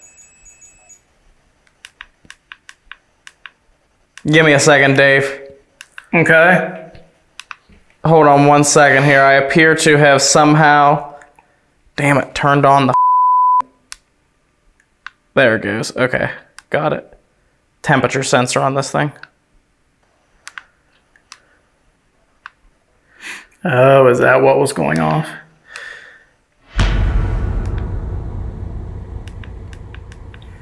Damn it. We had a mighty mishap with that temperature sensor. Did we? Yes. Why? What happened? I thought I was communicating with a demon. Did you really? I did, yeah. How long was it beeping and going off before I realized it? God, like maybe 10 minutes. Really? Yeah. Yeah, I don't know how I accidentally turned it on. And it was in my hand, so naturally as it's my body heat is touching it, it's gonna warm it up. Right. Because the whole time I thought it was the REM pod. Oh God. But I was thinking, what if, because I'm not hearing anything right here. I'm not hearing anything sitting right here. So what if we moved me back into that room where I was having the responses on the S box earlier? Yeah, we can do that. Give it a try. We were having much better luck with the S box earlier than we were with the PSB7, and sometimes they say certain spirit box devices can be better than others in certain situations. So we're gonna see if, because they were using this one earlier in this exact spot, if it will be easier for them to come through during this Estes method. So we can hope. Okay. Okay. You ready? And I am good to go. Okay. All right. So we're going to try this again. If there are any spirits in here and you can hear me speaking, I'm going to ask you a few questions. And my friend Ryan is right down the hall here in cell number 7. He has some headphones on, and he'll be able to hear your answers.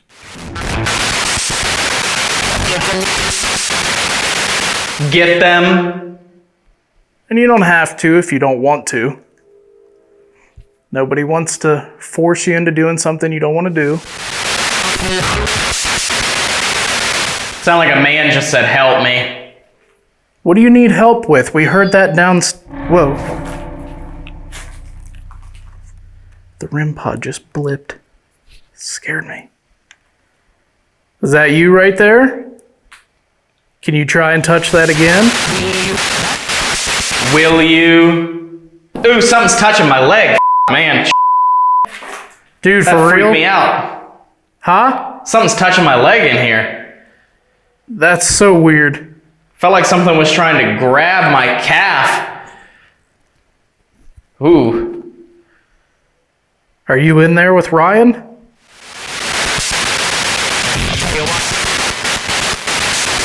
What do you want? We just want to talk to you. Is that okay?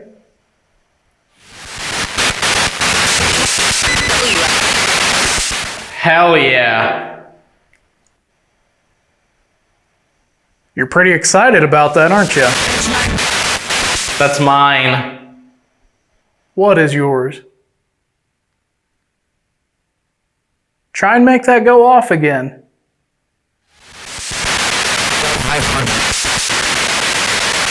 Right behind you. What was it that you did to be in here?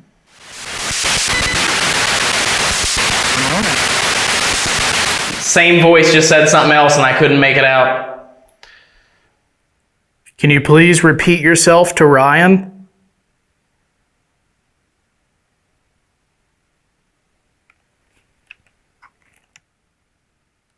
Did you do something really bad to get put in here?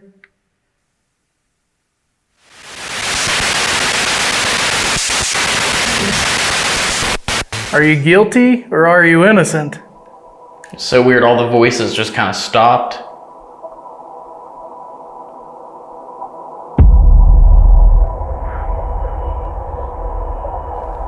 I feel like we need to do one last thing. There's something going on up here.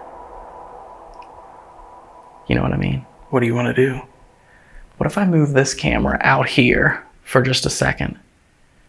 I run downstairs really fast. I leave you up here by yourself. While I run downstairs, I want to assemble the SLS camera and come up here and we do a sweep through these cells and see if there's anything that pops up that we can see. Okay. Just for a couple minutes. I'll be quick about assembling it. Uh-huh. Okay.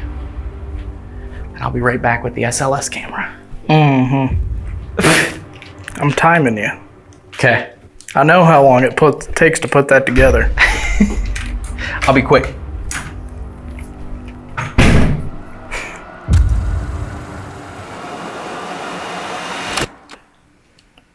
It's very weird. Ever since we acknowledged that I was going to get this camera, acknowledged there was something weird going on, it's just stopped.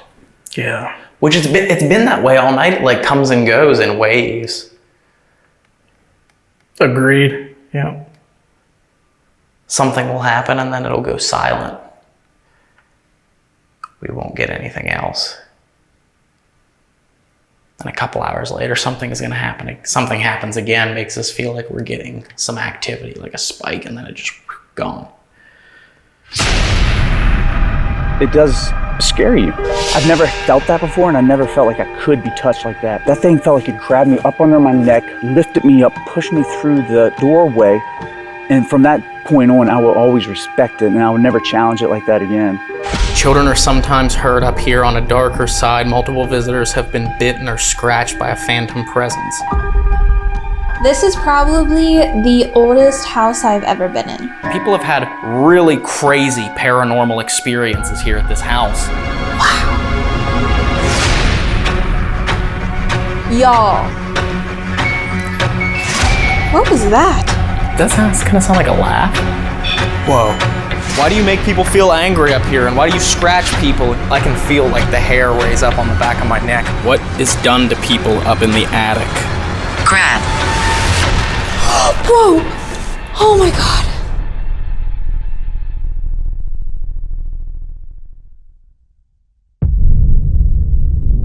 Miranda, we're in Clear Brook, Virginia, at a house that might be one of the oldest houses that we've investigated in years, with stories of paranormal activity that have people terrified. People have had really crazy paranormal experiences here at this house.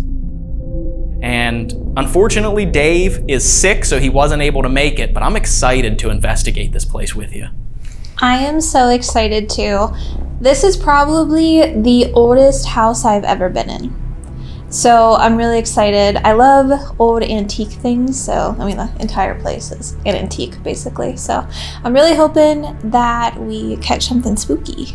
You're talking the mid 18th century this place was built, and since the owner, Joseph, started allowing paranormal investigators in here, they've had reports of people being scratched. He even said that he's been grabbed by the throat here inside this house.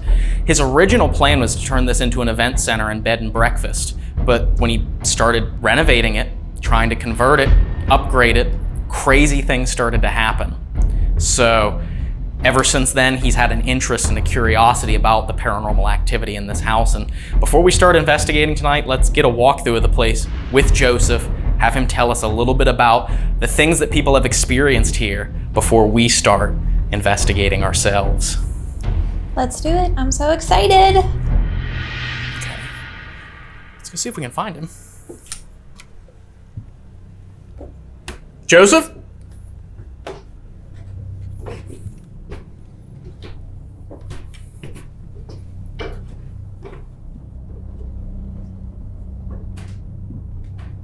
Okay, this is really creepy. So this might be a first for an investigation. We were talking to Joseph, the owner, and we don't know where he went. But yeah, he was standing right there, and we said, "Hey, can we get a walkthrough or a tour of the place?" And then if I remember correctly, I saw him walk out the door. I just walked the whole property outside before we came up here because we thought maybe he came upstairs. I don't know where he went. Neither do I.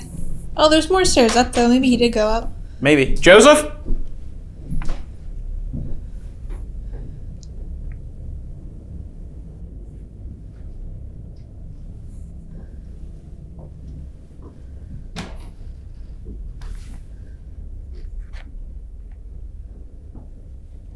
He's definitely not up here. Oops.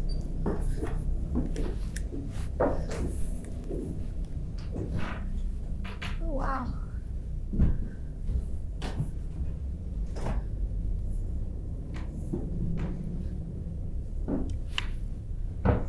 Children are sometimes heard up here on a darker side. Multiple visitors have been bitten or scratched by a phantom presence. Prayers and blessings were conducted in the room here to the right, in hopes to helping any spirits that were wanting to move on. Camera footage caught a small childlike shadow moving along the wall when no one was in the house, suggesting some of these souls either choose to stay or were forced to do so. It is a bit creepy in this room in front of me here.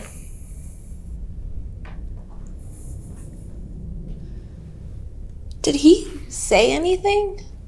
No, I didn't hear him say anything. He just kind of walked out of the out the back door. And I went outside. After we finished filming that intro, I went outside and walked the whole property looking for him because I thought maybe he was outside doing something. What if he forgot that we had asked him if he could do that, and he forgot that he had said yes? Oh, maybe. That's my only guess, because he was really nice. He seemed really, really nice. Oh yeah. So my that would be my guess, is that he might have just forgot that we asked him. Maybe. I'm just worried about the guy. I hope he's Yeah. okay. I'm not gonna lie. When Joseph just disappeared, it was very creepy. He had mentioned before he left, before he walked out the door, he said something about him being grabbed by the throat. And I wonder if this is the area up here where he was grabbed by the throat. Maybe. Because he said that room right there, people have been scratched and attacked. And he said after he was grabbed by the throat, he was very uneasy about coming back in this house. And it's a motorcycle. I thought that was a door opening. I'm on edge right now just because any sound I hear, I think maybe it's him coming back. But he said after he was grabbed by the throat, he was so uneasy he didn't want to come back to the house, but he would frequently drive by and see a light would be on for no reason, and he'd have to come back inside and turn the light off, which really freaked him out. And honestly, I'm kind of bummed that, he didn't get a chance to tell us how he got the place, because he said several times that it was very strange how he came into possession of the house. So kind of bummed we don't get to hear that story. I know. Hopefully, maybe we will. Maybe he'll come back. Maybe. I wonder if his phone Hopefully. number's downstairs and we can call him. Maybe. We should check. Let's go down and see if his phone number's down here. And without his actual cell phone number, the best we could do was call a number that we found on Google.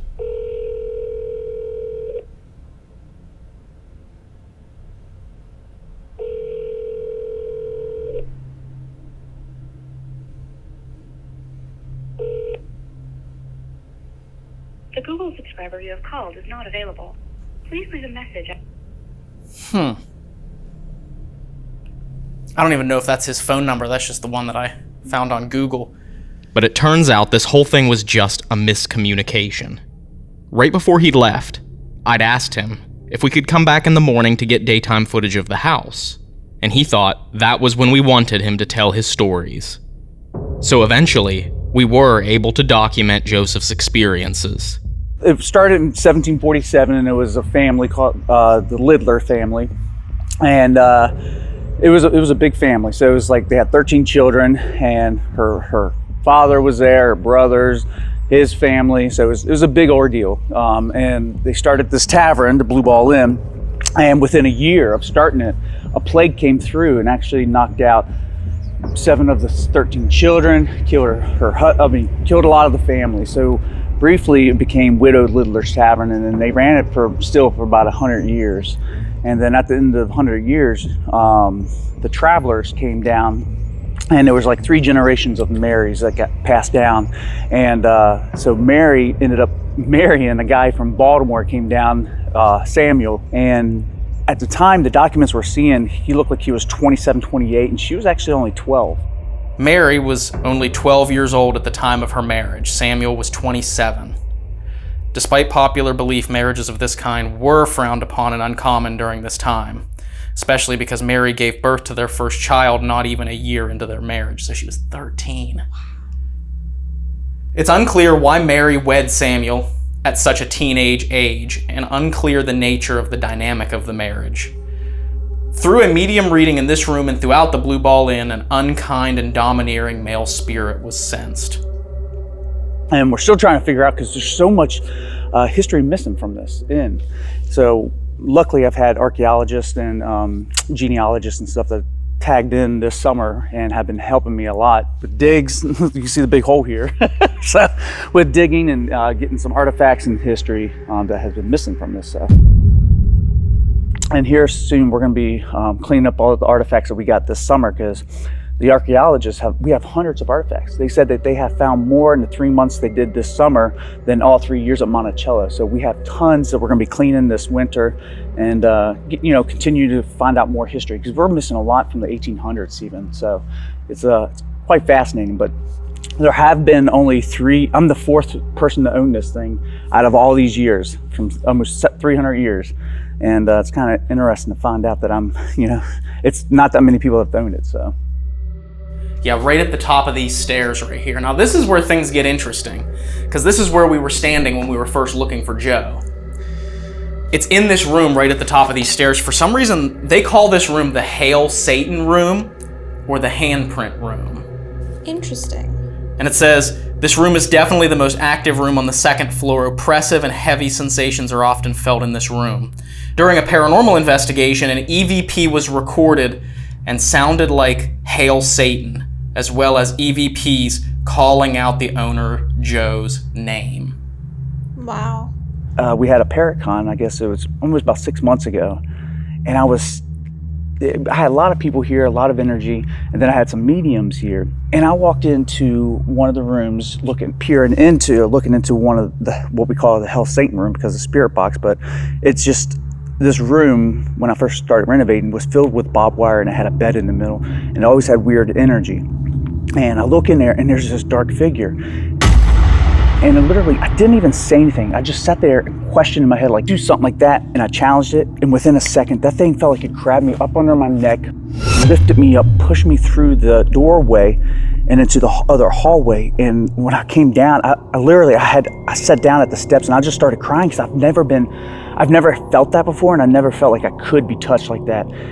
And from that point on, I will always respect it, and I would never challenge it like that again. So we're definitely gonna have to come to this room right here. Yeah. And they even have crystals on the table set up here. We're definitely gonna have to come back in here to this room and investigate. Specifically here, the living room, and then of course the upstairs. Absolutely.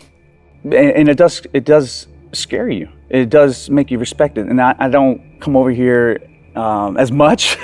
And if I'm not here for like 3 days, it will turn a light on here and make me come back. So. And the funny thing is, the first time when I had Sean Austin here, the paranormal investigator, he's been on like Netflix and stuff, a lot of people know him, but when he was here, he was asking questions.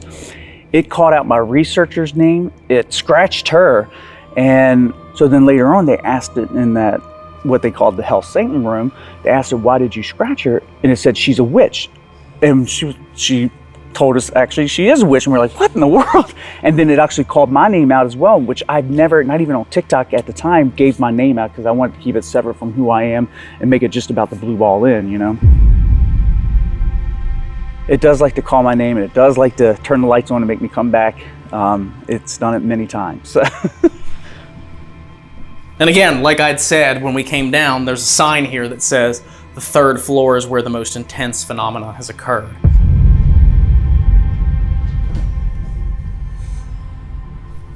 It even says right here on the sheet, if at any point you feel uncomfortable, please let me know so we can escort you back downstairs. Children are sometimes heard up here. On a darker side, multiple visitors have been bitten, scratched by a phantom presence. I've been bit 3 times, and I wouldn't think it was like mean, more so like a kid picking on me, because there was like kid spirits, you know? Oh my goodness. That's the first I looked in there. It's really creepy. Wow. Yeah, I immediately got like a chill. We do have Miss Molly, the soon-to-be haunted doll, with us tonight, and we're going to be bringing her up here, putting her in the room where they've had children seen, and also where this dark presence has been seen. How it all began was I started renovating the house and moving things, and then I found a cross. There's a man-made wall that goes right in the center of the house, and on the other side of that wall there was a piece, it was just something white sticking up, but I pulled it out and it ended up being a cross. So I pulled it out of there and I put it up in the mantle in the living room, and went home that morning, and then came back and the next day and it was flipped upside down. These items were found here during the renovations at the inn. Pay close attention to the crucifix, as it's been known to turn upside down on its own. Okay, if that happens, if we walk over here and this crucifix is upside down, I'm out of here. Oh, no, you're not. We're staying. Also, can we just point out a freaking bone? Yeah, I saw that too. Well, first of all, the whole thing's been weird because I grew up here and I moved away, obviously, when I was younger. So, and then I died 7 years ago. Obviously came back and then ended up moving back here for support my family and friends living in this area.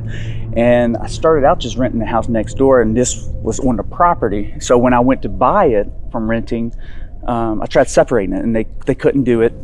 And so I ended up with it. So I tried to ignore it the best I can, but it was on TikTok and I was just doing like a renovation thing. And then slowly just things started happening, and I would justify, like I'd have like kid laughter or things like that, and people on TikTok would notice, and I'd be like, no, it's the neighbor kids that are, playing outside at 3 o'clock in the morning. Who knows, but I would justify because I didn't want to give the energy any extra ability, to do anything. But eventually Sean Austin, the paranormal investigator that noticed it through TikTok, reached out and was like, hey, can I come out and investigate? And I was like, that's fine. Let's see what this is about.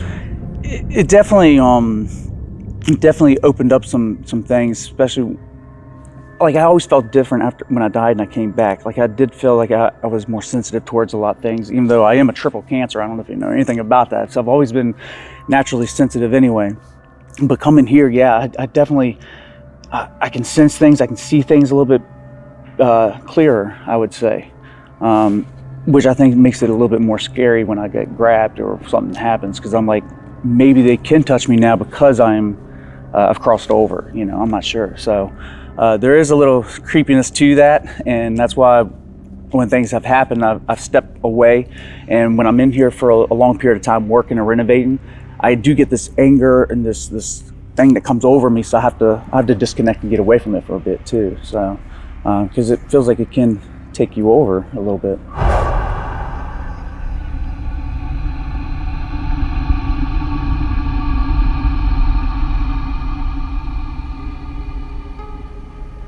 Let's go ahead and set up these cameras here alone in the Blue Ball Inn to see what they capture when no one's in here. This is supposed to be one of the most haunted houses / inns in Northern Virginia. We're gonna spend some time here tonight investigating, hoping we capture some paranormal activity. So, you ready, Miranda? I'm so ready. Let's get started. This is the Hail Satan room. Good Lord. It's dark now. Okay, see you.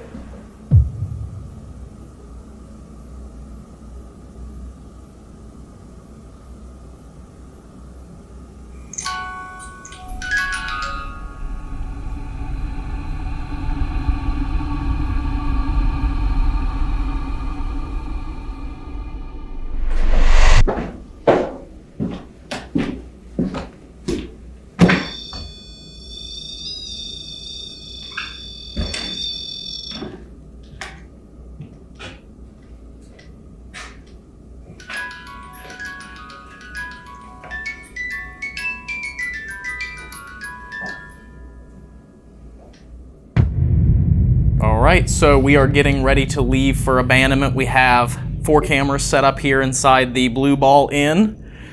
They're rolling, and we're going to see what they capture when there's no one in here. This is supposed to be one of the most haunted houses in Northern Virginia. There's a lot of crazy stories of paranormal activity, and when it's all said and done, we'll see what we capture inside this haunted house. In the room we're in right now, this is the living room. This is supposed to be the most active place on the first floor. We have multiple pieces of equipment set up, and even in the dining room back there, which the camera can see into. And we have a camera in the stairwell pointing from the first floor up to the second floor. On that second floor, they say the most haunted room on that level is a room that they call the Hail Satan room, because they captured an EVP that actually said Hail Satan. And then finally, we have a camera on the third floor in the room that everyone says is the most haunted room in this house, and that is the child's room, the room where they have a lot of the physical phenomena of people being scratched and choked and seeing shadows of children moving throughout the room. So we'll see what happens with these cameras rolling in this haunted house alone. Miranda, are you ready? I'm ready. All right, let's go ahead and take off. Let's go out the front, or out the door here, and we'll go sit in the car for a little while. Yeah. We're leaving!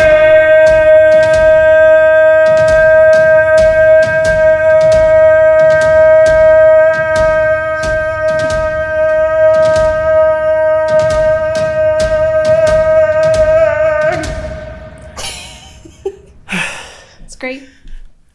Beautiful. Trying to hold that note.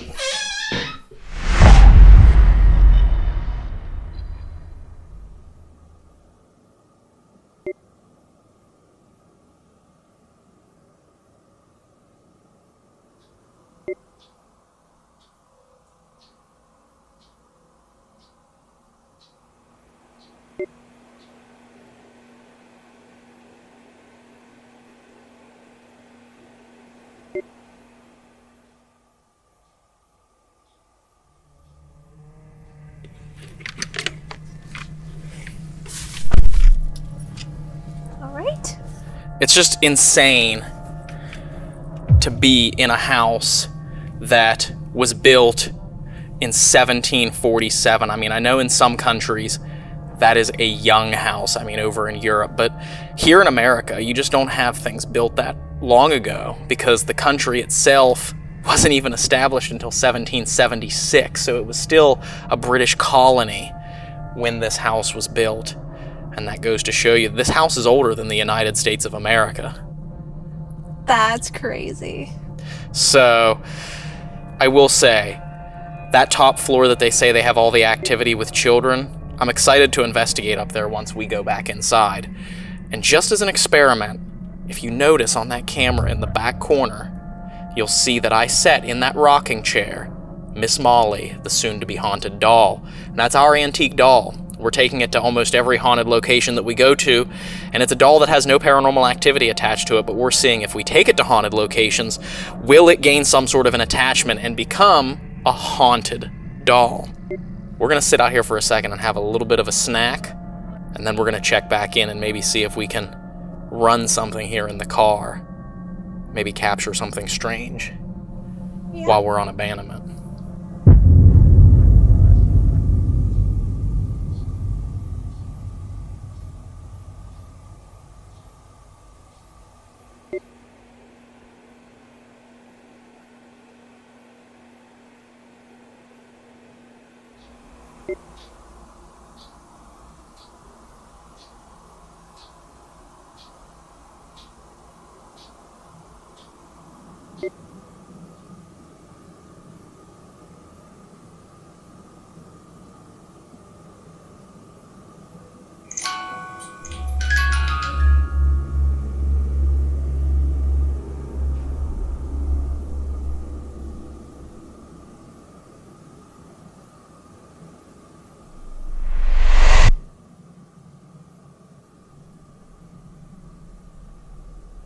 We've been outside for a few minutes, about 50 minutes, 45, 50 minutes now.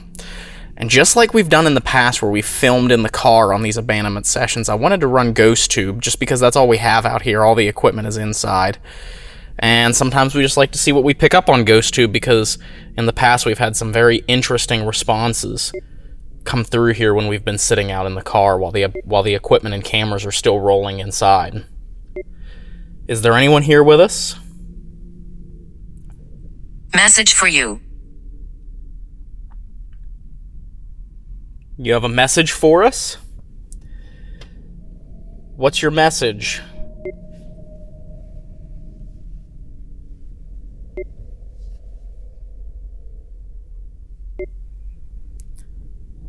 We heard that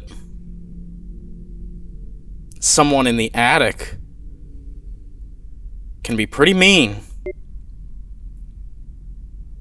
What do they do to people? What is done to people up in the attic? Grab.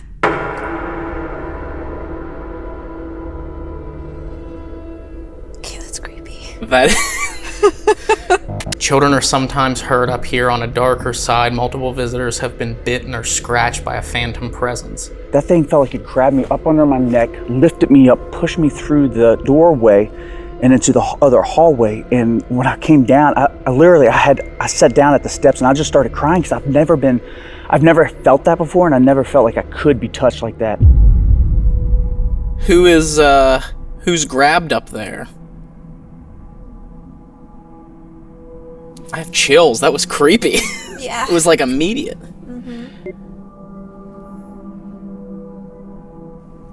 Are you the one who grabbed Joe?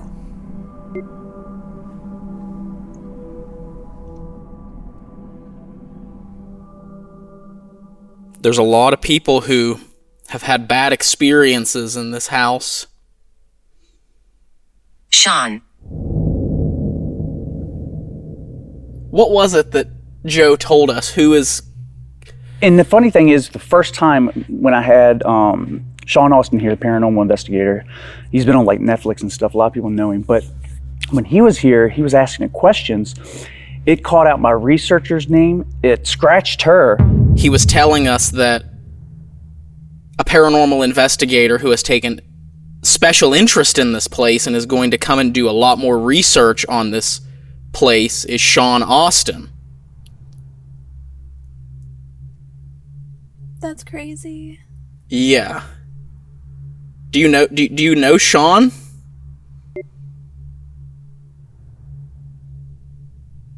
Those who are active in the paranormal community know Sean Austin and the work that he's done in the paranormal field, so... She will touch you. Play.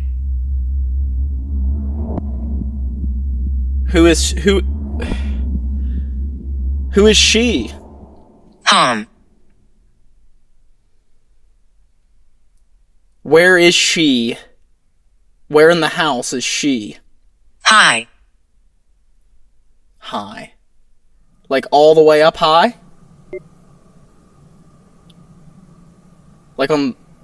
Which floor? Can you tell us which floor? Which floor is she, and where is she gonna touch us? Not on the body, but what floor? What floor is she going to touch us on?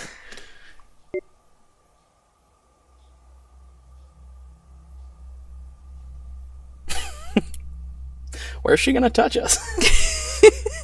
I'm trying to ruin the surprise.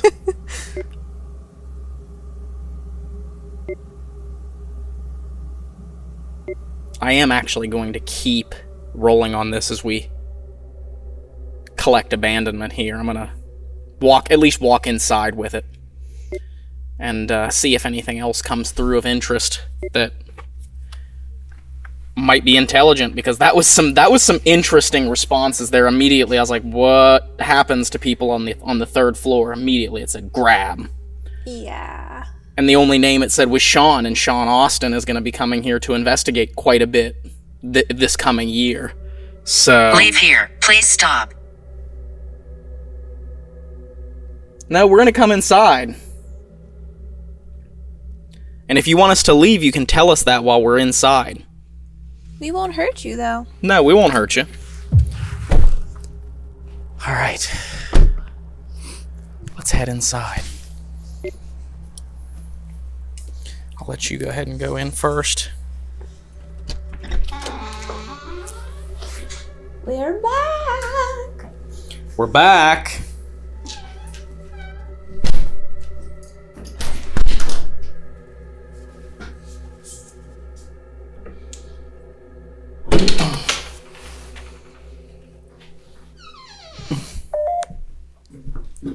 Okay. Speak. Hello?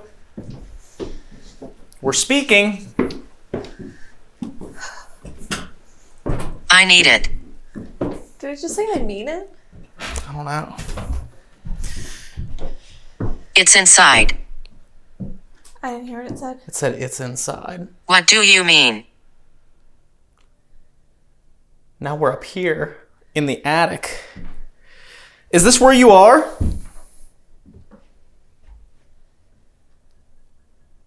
Answer us on the box downstairs. Is this up here where you are? As soon as I stepped up here, I got creeped out. I know, it is very creepy up here. Yeah.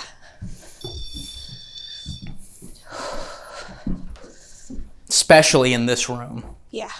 Like this room right here is I fell. so creepy. It said something too. I don't know what it said, but...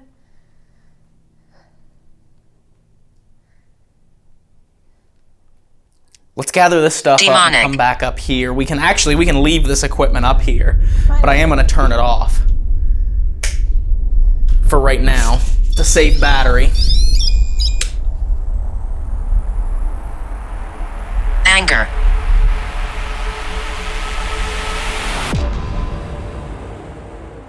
All right.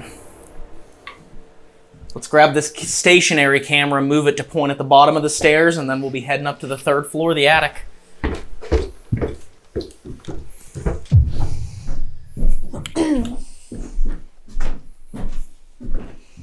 Ready? You're past the camera? All right. Rolling.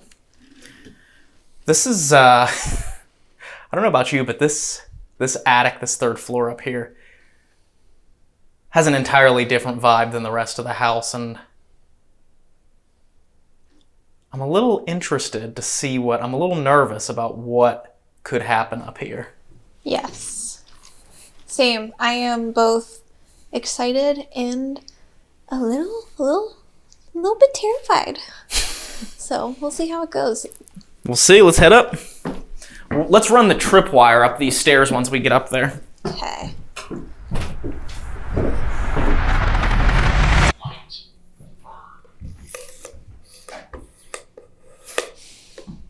Might work. Whoa.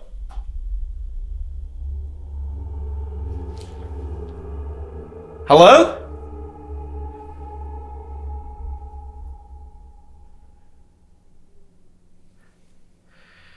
That's interesting. Okay, let me come in here. Are you following Ryan around? Okay. So to start with, we're going to be doing an Estes Method Spirit Box session for a few minutes. You guys have been asking for it. So Miranda and I are going to do it up here. And we have a camera down below where we set up that one on the stairs with the tripwire. We have a camera in the room opposite with the REM pod. Miranda's going to be running on a handheld camera here.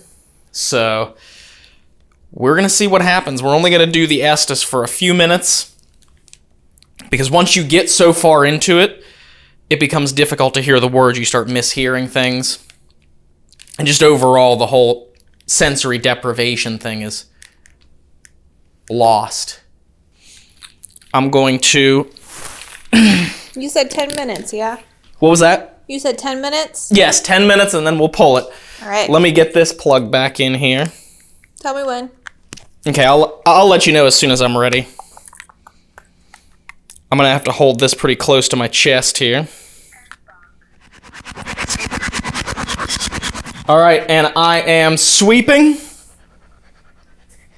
Ready when you are. All right.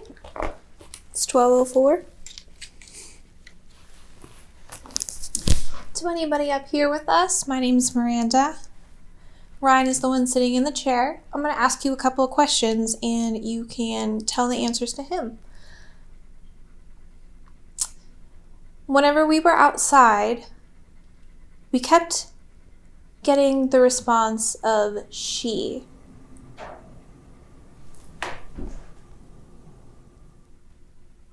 Can you? I just thought I heard a bang. But can you tell me who she is? Can you tell me her name?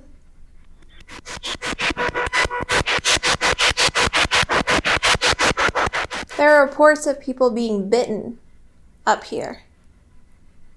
Is that true? Are you biting people?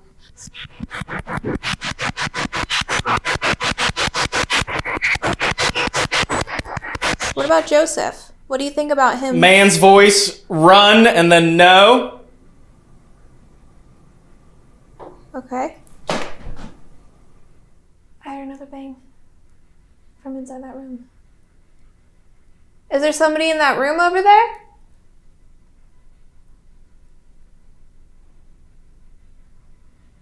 Are you glad that Joseph took over the place and is trying to renovate it?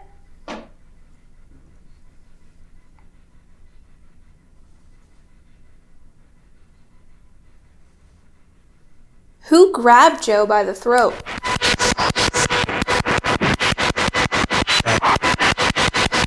Stop. Stop what? Stop asking questions? We just want to talk to you. Are you angry that we're here?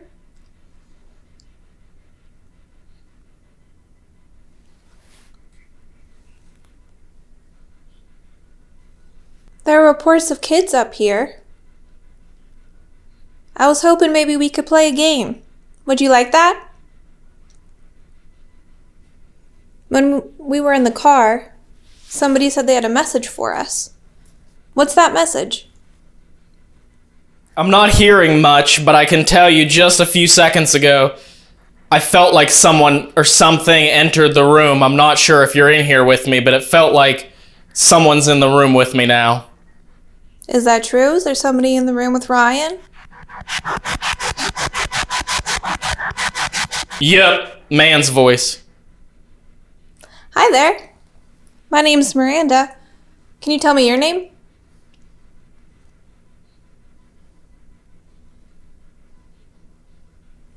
Are you the one that's been scratching people?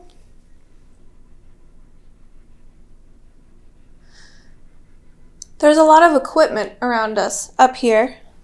If you would like, you can use that to speak with us as well. Out? What, It's do you want very us, faint, though. Everything's very, very faint. do you want us to get out of the house?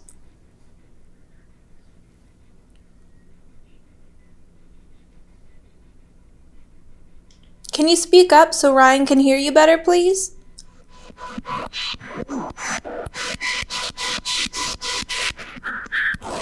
Hey, maybe, but again, very distant and faint.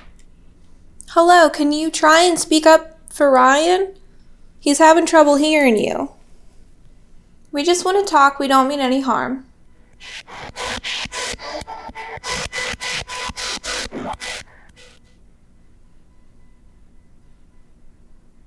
Can you tell Ryan what this place was? I thought a few seconds ago I heard a child's voice, but it sounded very staticky and electronic. Interesting.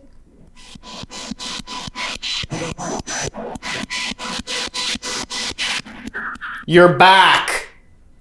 We are back. We came back so we could talk to you. Is there somebody in that room with Ryan?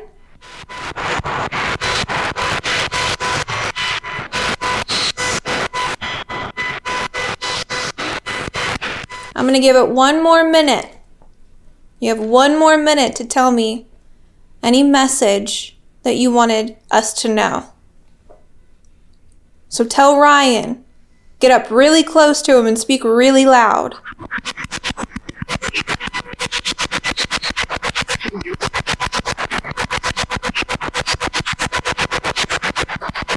See you. See you. We're not really getting much. Oh, I feel like something's very close to me. Oh. Oh, I have chills. I couldn't hear what that voice said, but because I was on edge. Get something, get something. I don't know. Interesting. Right as I was going to take him out. Pull him out. Not take him out. Who's that that's standing next to Ryan? Can you tell us your name?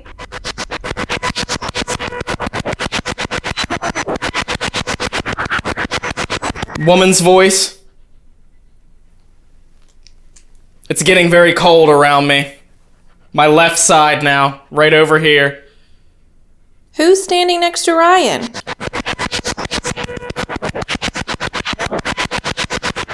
Can you tell him how long you've been here?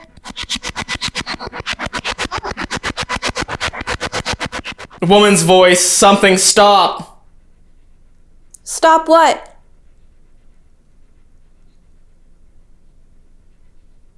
Do you need help?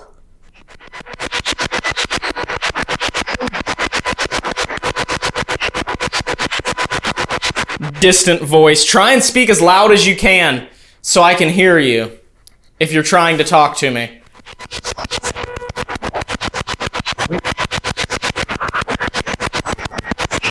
Wait.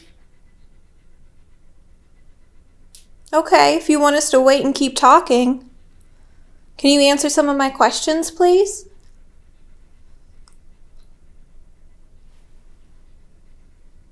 Can you tell me what year it is for you?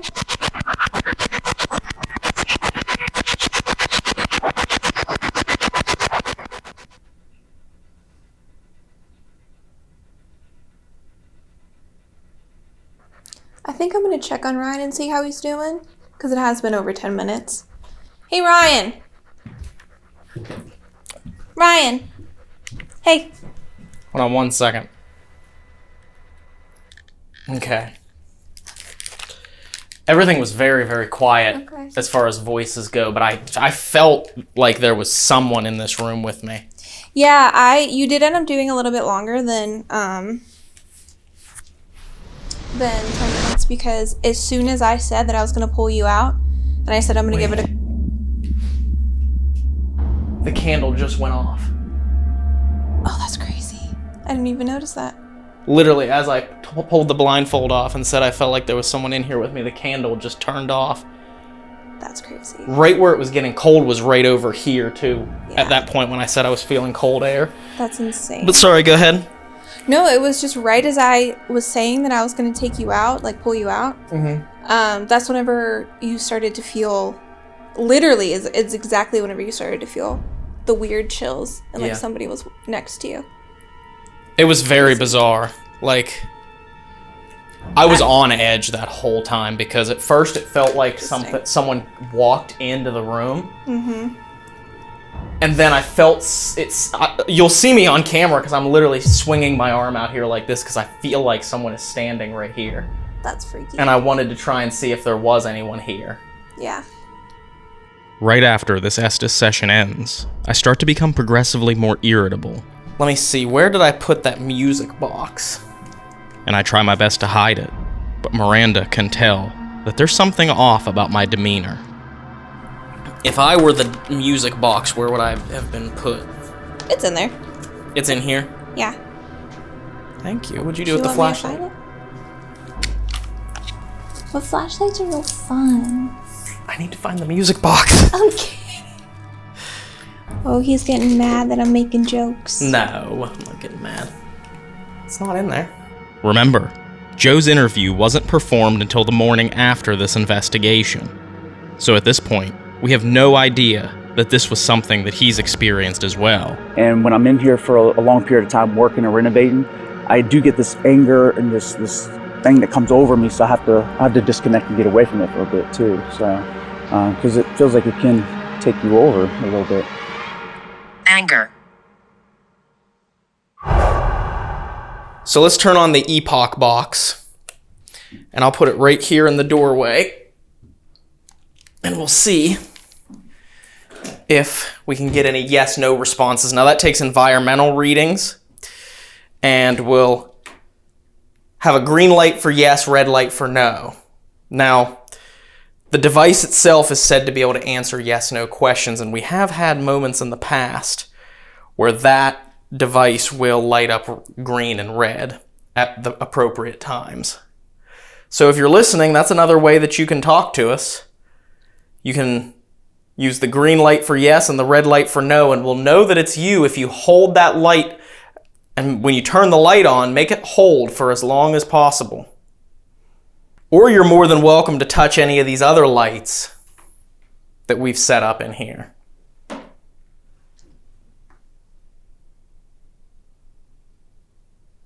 They say that there's children up here. And these things that we brought are like toys. They won't hurt you. And it's a way for us to know that you're here. If you make the lights change color or you make them turn on, the sound will play, music will play.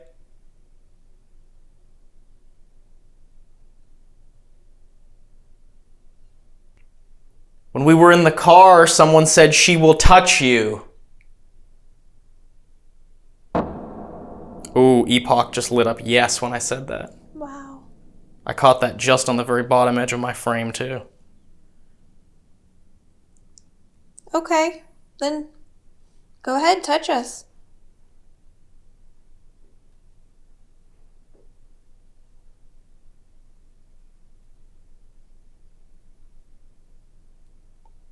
You can grab me by the throat, like you did Joe. Said no. What is it about Joe that would make you do that to him?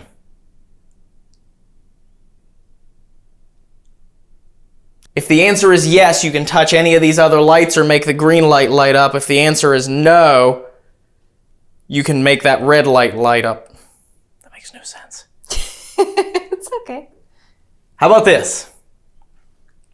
How about we could keep doing this? Or if you want to ask questions like that, we can try an EVP session. Yeah, we can do an EVP session. I already had it in my hand. Perfect. So I'm going to turn on this silver box right here, and you can speak, and it'll hopefully pick up your voice. And we'd love it if you could answer these questions for us. EVP session, blue ball in, placing recorder on the shelf, and stepping away. Make sure you get that Epoch for a second. So this little box right there, put your voice on that and answer questions for us if you can. That was me. What is it about Joe that made you grab him by the throat?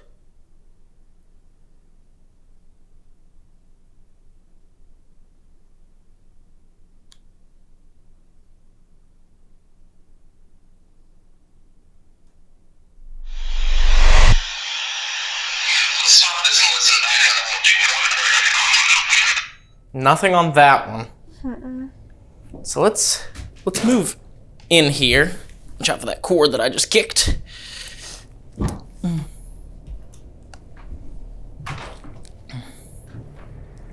If you see that doll over there in the chair with the green light in its lap, you can come with us by attaching yourself to that doll. That's what we would like to do. We want to know if energies or spirits can attach to objects.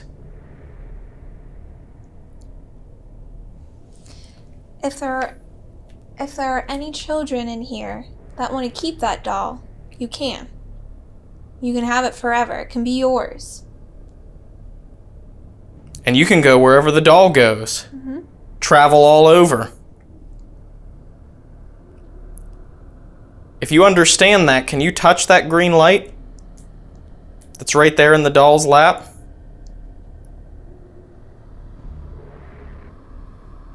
I just want to say that I don't feel creeped out in here anymore. There's a certain point where I was like, oh.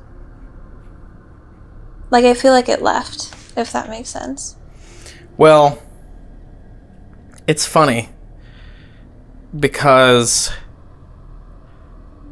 I was just getting ready to say that I don't feel creeped out in here anymore, but, like, I will say that, like, ever since I've finished the Estes, I've started to feel increasingly more irritable. And I don't know why. Do you want to take a break? Let's back this camera back out. Let's go off this floor. Let's go down and sit in that Hail Satan room. Okay. And see if we can capture anything down there, but we'll leave this camera up here. Okay. And see if maybe while we're downstairs, something happens up here. Yeah. There's something about this floor that is just... I will say, it's like as soon as I wonder, because whenever I walked in there, I know it was a little bit of time between whenever you said you started to feel irritable, but whenever I walked in that room, I was like, I don't feel the oppression anymore. So I'm wondering if it was putting all of its energy towards you. Maybe.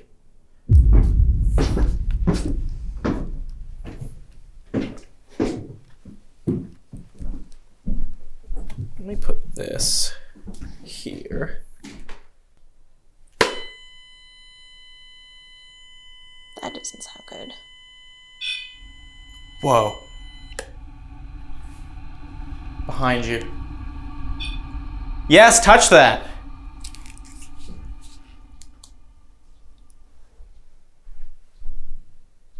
You see how that made those lights turn on? Can you do it again for us? I've not heard that go off in so long. Oh, I'm getting chills. Thank you.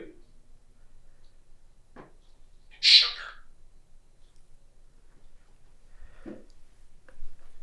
I turn the piccolo off for a second. Can you stand really close to it? Rose light. Red. Numb. Thank you. Are you the one that's affecting Ryan? If you are, make it go off again.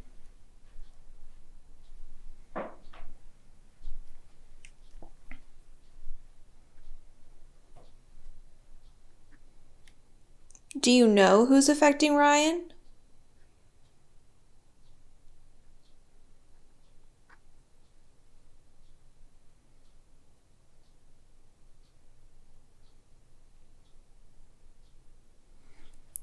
You saw how that one works. This one works the same. You can touch either one.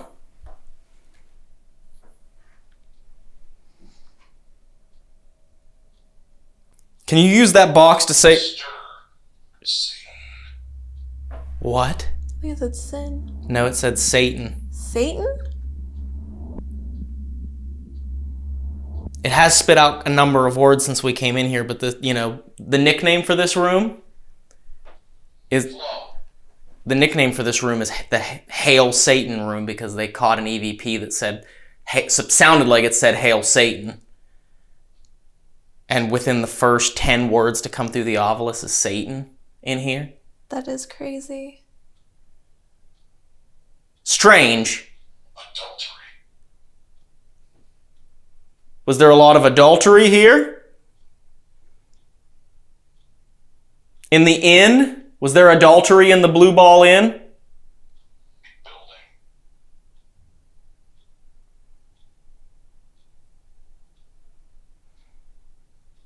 Row.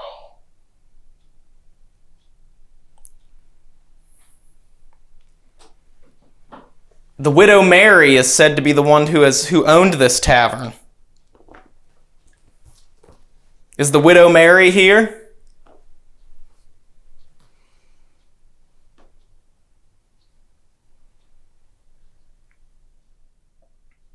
Can you tell us again? They caught an EVP in this room. Who were they talking about? If you say that word through there again, we'll know that you're using that box. But you have to show us. We aren't just going to take every word that you say or every word that it says.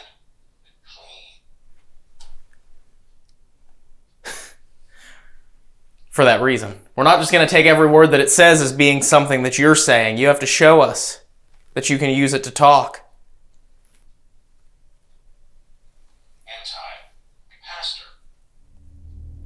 Anti-pastor. Anti-pastor? Yeah, it said anti-pastor. As in Like against pastors? Yes. Anti-pastor Stephen. Industry. See, again, it's so hard with the ovilus sometimes. Yeah. I will say it is a bit strange that it says anti-pastor. That is strange. Thing is, I was sensitive as a kid anyway, and my parents always kept me away from it, being Baptist pastors, and... Anti-pastor. Anti-pastor? Just for comparison's sake, I'm going to shut this off. And run on GhostTube? And I'm going to turn on GhostTube again because normally we've been taking a break from using GhostTube just because we don't want our investigations to be taken over by apps. With what the weird things that it said out in the car, I feel like it'd be interesting to run on it again. Yeah. And the weird things it said when we came back in after abandonment.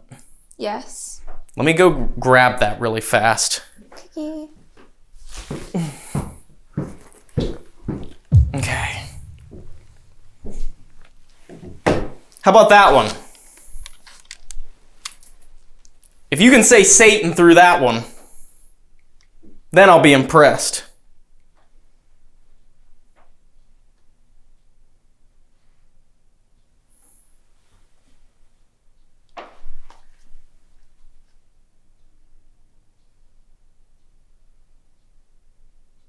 Did you hear something? No, I just kind of felt like someone was watching me.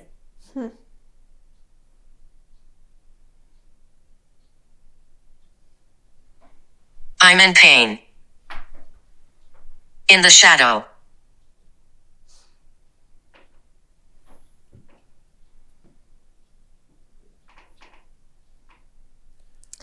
Who's in pain?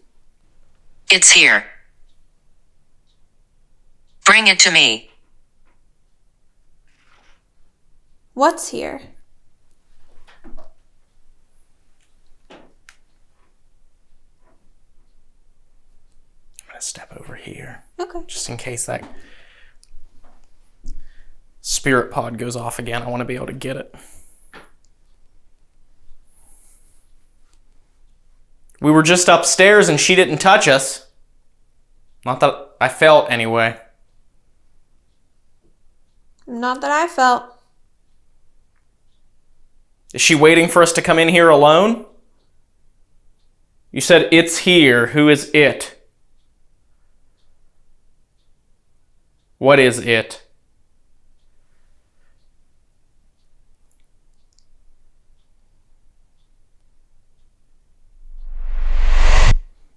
Okay. Just so we don't miss that. Let's go back this way again. I just want to sweep up really fast before we end this and split up. While we have this running, I want to run back upstairs really fast. Okay. But I wanted to leave that sit there in case that equipment went off. All right, we're back.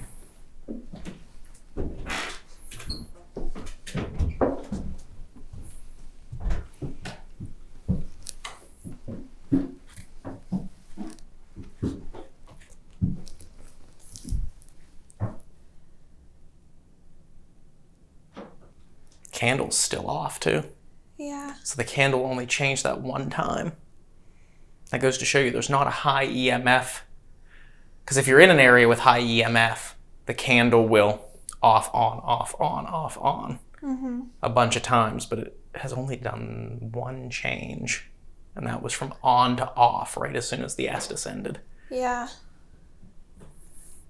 I want to come in.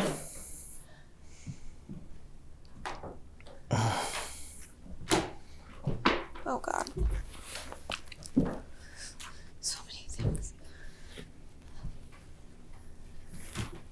So. How many are there? Was that your question? No. I was gonna ask how you're feeling up here now that we're up here again. I'm feeling fine so far, but it didn't hit for a little while Yeah. when we were up here the first time. There's two of us. How many are there of you? Angel. What was that? Does that kind of sound like a laugh? Something. Maybe.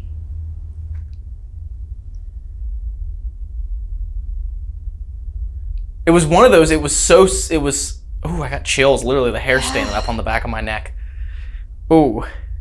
It sounded like it came from that back corner behind me, didn't it? Yeah.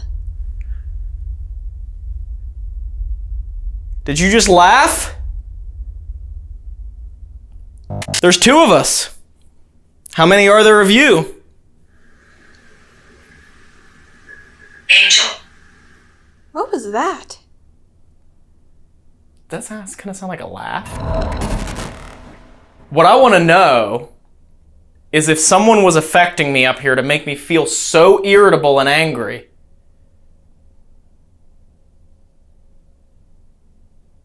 And earlier, when we first got back inside the house, something said aggression, I think. I think it said, first it said demonic and then it said aggression.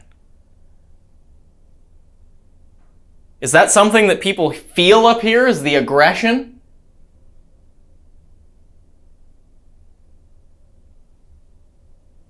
Absolutely.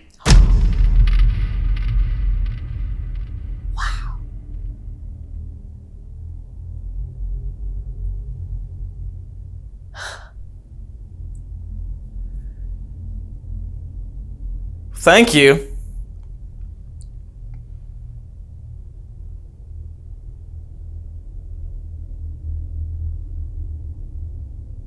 What makes people feel aggressive up here?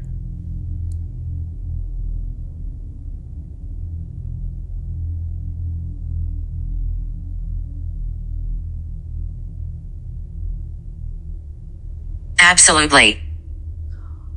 Twice? Yes, thank you. We got that. I asked All right. what makes people feel that way.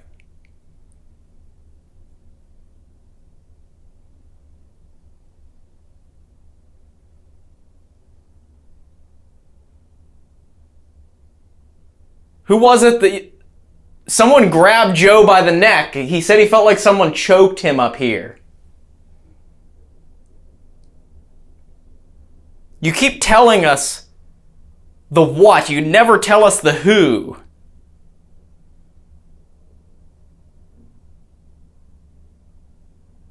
Can you give us the who? In the future. You'll tell us in the future. Are you waiting for when we're alone?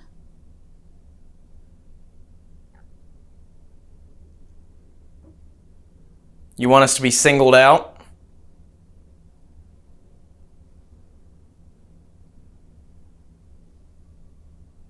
You want me to come back up here by myself later and sit in this room alone?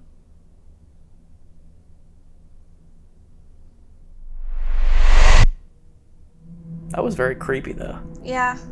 That moment, I can feel like the hair raise up on the back of my neck that moment when I asked, is that something that people feel up here? What will happen?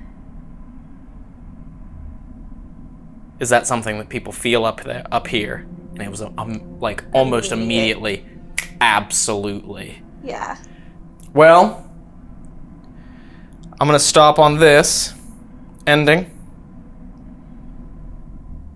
Here's what we can do. Time to venture into the Blue Ball Inn alone, completely solo. See what happens when we're split up. Had some creepy things happen on that first session, but I have a feeling things are gonna be a tad bit creepier when one of us is sitting in the car. Yes. So let's get started. Let's go ahead and jump into these solo missions and see what happens. Let's do it. So, good luck. I'm gonna be going out to the car.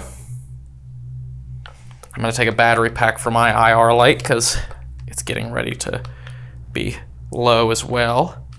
But good luck, and hopefully you catch something. Hopefully I do. I'm excited to see what happens while you're alone in here. I'm nervous. Does that make it any better? Actually, more better. Let's be real. More better? Yes, more better because the spookier, the funner. The spookier, the funner. Yeah. All right, I'm headed out to the car. All right. I'll come back in whenever you're done. Sounds good.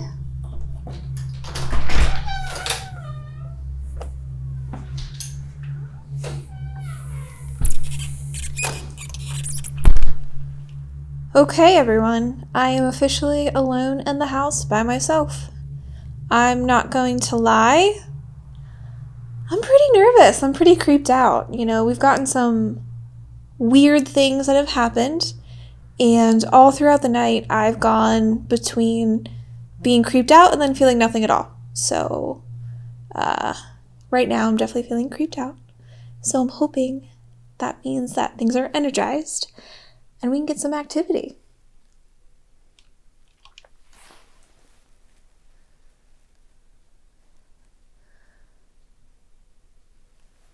Too many spirits here. I'm alone. My name's Miranda, and I'm just here to talk to you. I don't mean any harm. I would just like to know your story and get your story out there. I have a lot of different devices set up through the house that you can use to try to communicate with me. Most of them, if you get close to them, they'll start alarming, and I will know where you are. Well, so far, things have been fairly interesting. Very intelligent responses through GhostTube, something that we haven't seen in a number of months. Most of the GhostTube responses that we've gotten recently, and part of the reason why we stopped using it is because most of the responses were so random, but tonight it's been on point. What do they do to people? What is done to people up in the attic? Grab. Is that something that people feel up here? Is the aggression? Absolutely. So hopefully Miranda gets something there inside while I'm sitting out here in the car. We also decided that Ryan would be the one who goes up to the attic because he had more of an experience up there than me. So I am going to be walking around the first floor, which we haven't investigated yet. And there are a couple of things set up on the upper floors as well. So if I hear something go off up there, I will absolutely go up. There are cameras rolling up there as well. So even if I'm a little silly and I miss it, you guys will still get to see it. So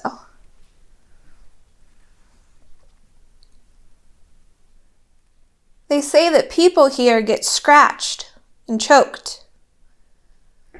But I haven't felt anyone touch me tonight.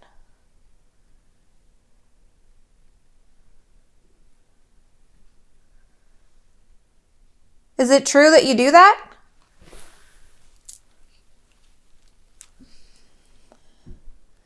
Is there anybody down here with me?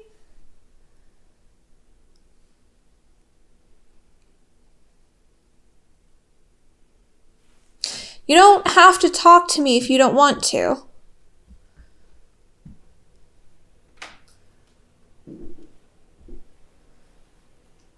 But I'd really appreciate it if you did.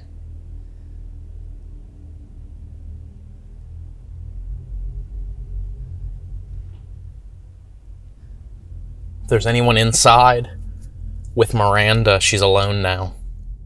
We might not have equipment in here, but if there's anybody here, you can tap on something and it'll let me know. Can you do that for me? If you can hear me, can you set off one of those lights for me? Any of the lights that are inside the house with her. Are any of Mary's children still in this house?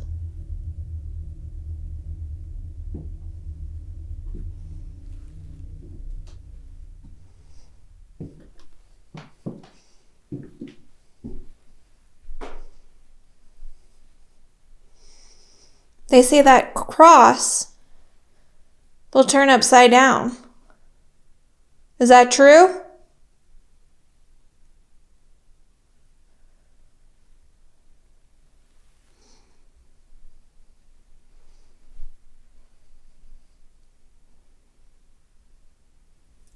I hope Miranda's getting something in there. Getting some sort of activity. Mary, are you still here with us?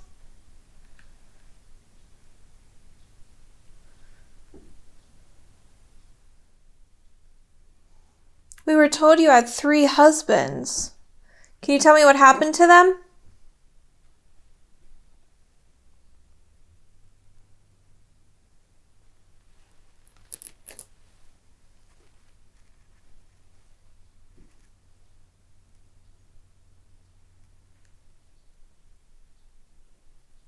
Are you saving all your energy for Ryan?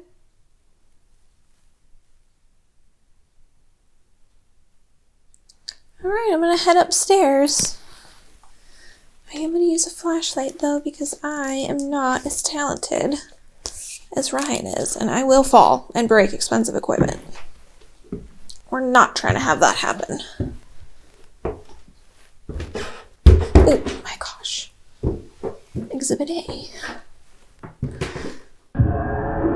With the big archaeology project they have going on here, I mean, it's no wonder this place has so much activity. You think about the way this landscape and the surroundings of this house have changed since it was built nearly 300 years ago. The things that have changed for this community and this town, and what was here then is by far different. So vastly different than what it is now. There's a bunch of purple lights on the table in front of me. Can you try and pick one of them up? This house has stood here through the American Revolution, through many wars, the American Civil War, and it's still standing here all these years later. So if there are any spirits here who would like to speak with me, do me a favor and be loud. Be as loud as you can with whatever it is and however it is you would like to communicate.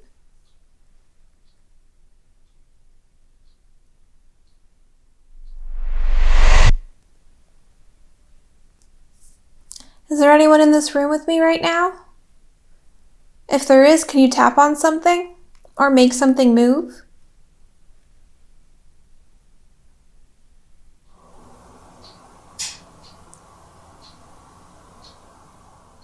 Hello? That was loud. I'm not going through that way because there's a music box. I'm about to run into a wall. Oh my gosh.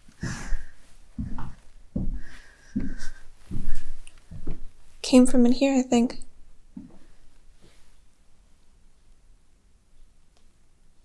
Hi?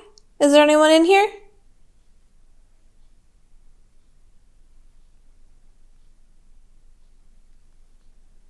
Can you make that tapping again? I feel like that was too loud to be the roof.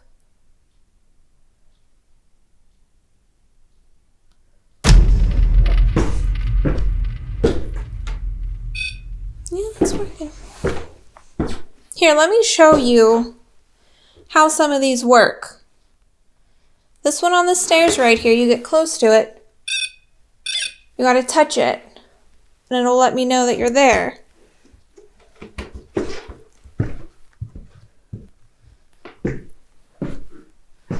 There's a couple of other ones too.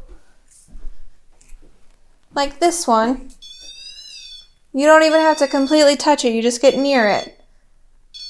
And it'll let me know that you're there. Or you can do the same thing with that red light right down there.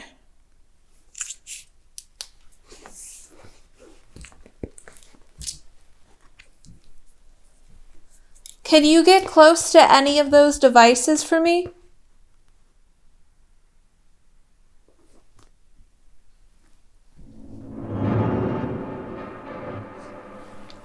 Oh my god.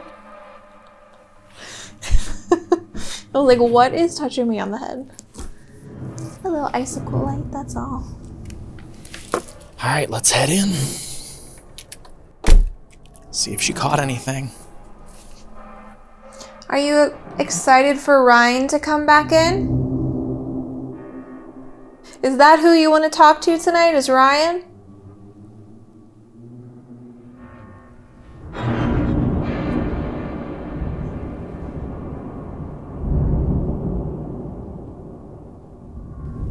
Since you guys seem to like Ryan, he's out there in the car right now. Can you try and scare him? Who was it that was affecting him up there?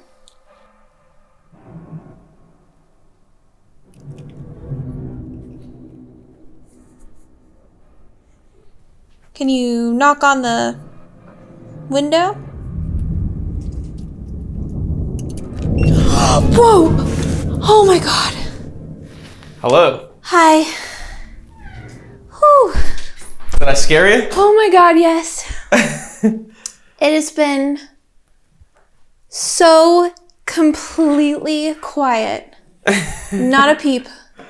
That yes, whenever you came through that door, about gave me a heart attack. Gosh. Well, sorry to scare you. That's okay. Nothing happened? Literally nothing. Wow. That's not you, is it? I don't think it's me. Let me walk through there again.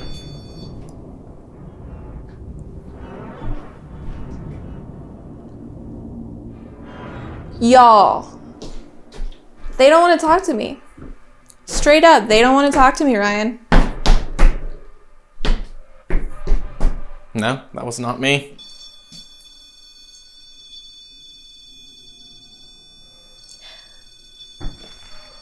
You know, Let me do that again.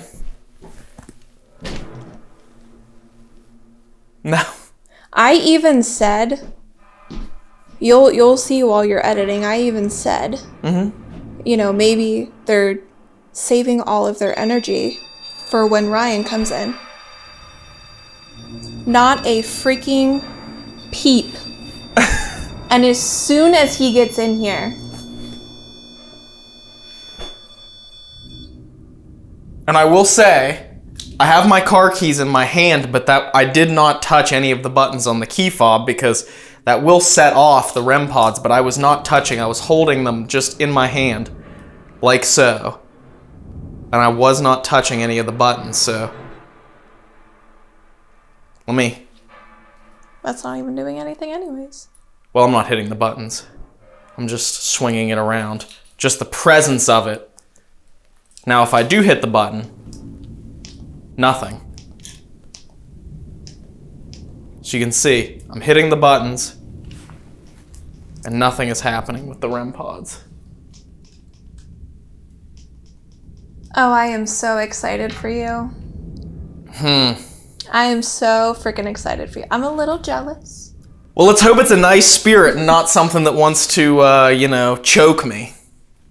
Yeah, hopefully not. Well, not like that, but for the sake of the evidence, I'd be down. Oh gosh. All right, let's get started with my solo. Let's readjust these cameras and get started with my solo here inside the Blue Ball Inn. All right, so Miranda, you're gonna head out to the car and you are going to sit out there for about 35 minutes. Let me have some time alone up there in the attic in the 3rd floor. That's right. We already had some equipment going off up there as we were setting up, so. Whoa.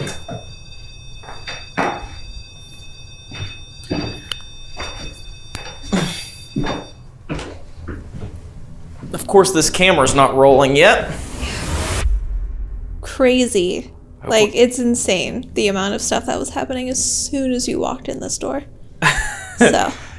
Maybe they're happy to see me, so I'm gonna go up there and see what I can capture. All right, good luck. Thank you. And I did not have the ability to use the night vision action cam for a face cam because the batteries were done. The batteries were drained after Miranda's, so I'm gonna use this GoPro right here as my face cam, but...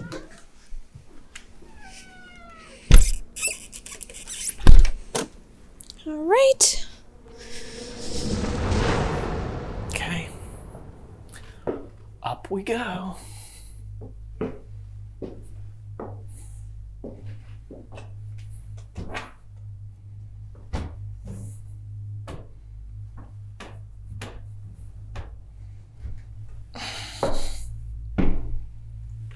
Putting the flashlight in my pocket.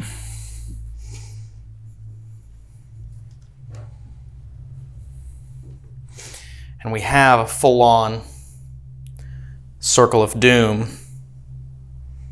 Amy's Crypt style. Shout out to Amy's Crypt. They love to use the tripwire and set it up in a circle like this and call it the circle of doom. So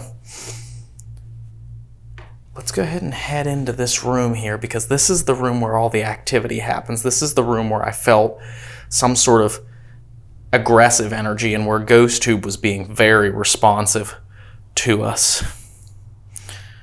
And in the center of the circle, we have Miss Molly, the soon-to-be haunted doll, our antique baby doll that we are taking with us everywhere in the attempt to try and get some sort of attachment. All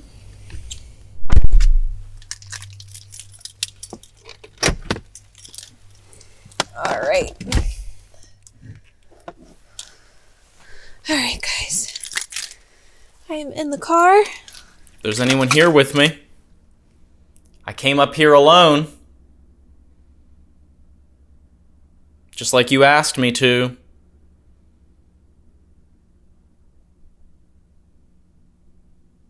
I have some devices set up that you can use to show me that you're here, and you were already touching some of them. The red light in the other room was going off before I could even start rolling on that camera in there.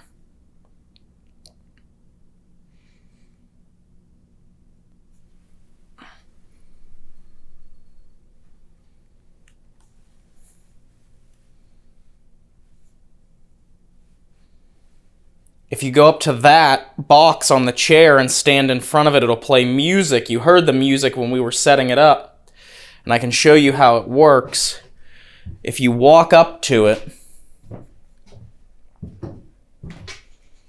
and stand right here.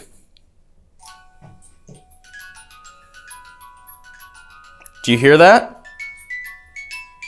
You hear that music? You can make that music play too.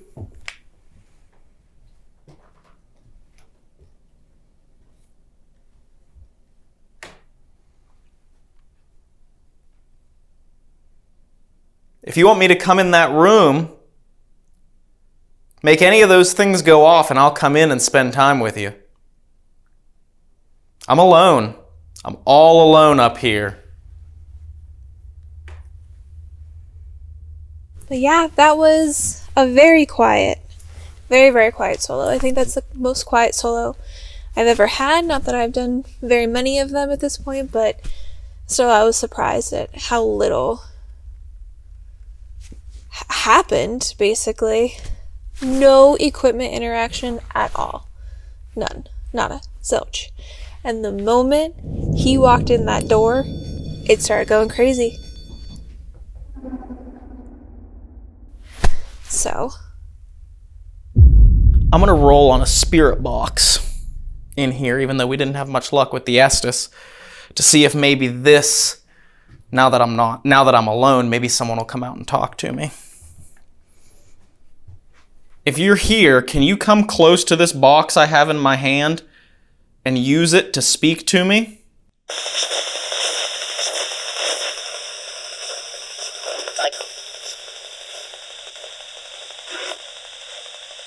Hello, what's your name? My name is Ryan.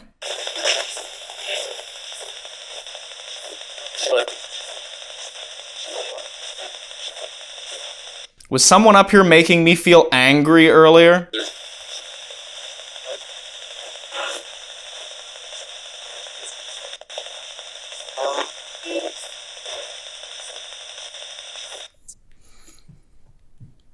Stand back so I can get all of the equipment.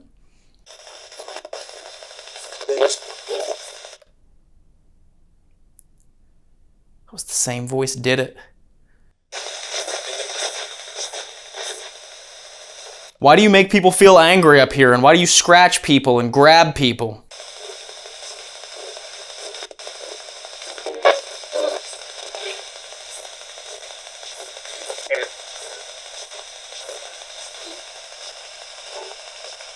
If you're upset that I'm in here and you want me to leave, I will leave. All you have to do is tell me to get out, and I will leave this room.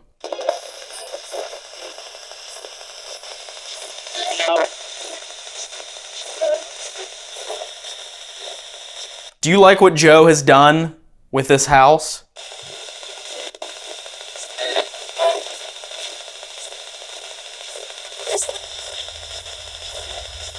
I really hope he's okay up there too.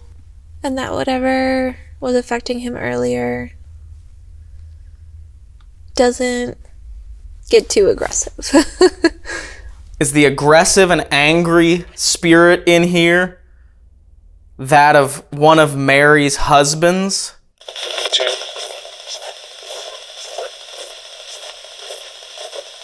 Do you know Mary, the woman who owned this inn and house for decades?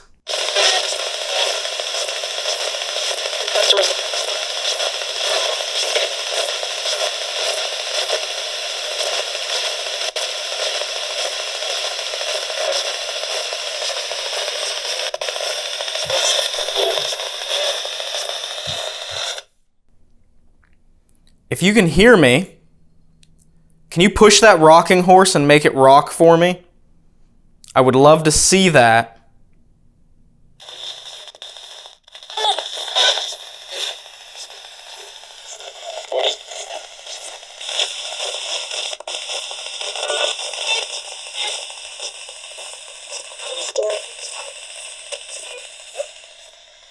Sound like a little kid just came through and said scary. Is there a child up here that's scared of someone?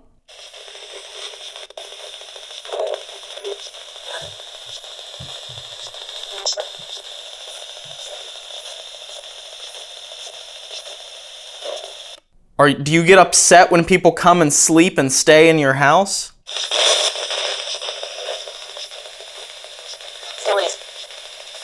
Toys.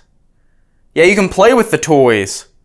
Go ahead and play with any of these toys. Any of the ones I brought or any of the ones that are here.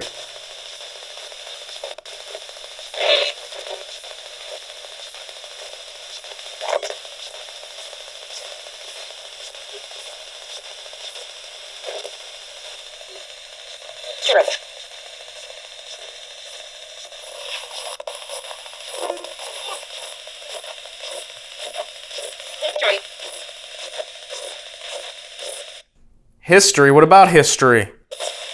This house has a lot of history.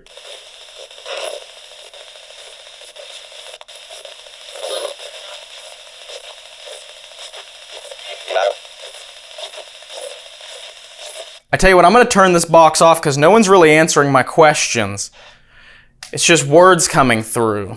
You said hello, and then after that, you haven't really said anything that makes me think you're actually listening or talking to me.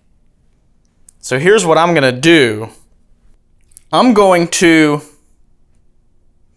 see if you can draw me a picture here before I have to leave. My time here is limited. I only have probably another 15 minutes, 10 to 15 minutes at most. So I'm going to set this right over here with these dolls. And I want to see if you can draw me some sort of a picture. You can touch any of this stuff, like if you get close to this thing right here,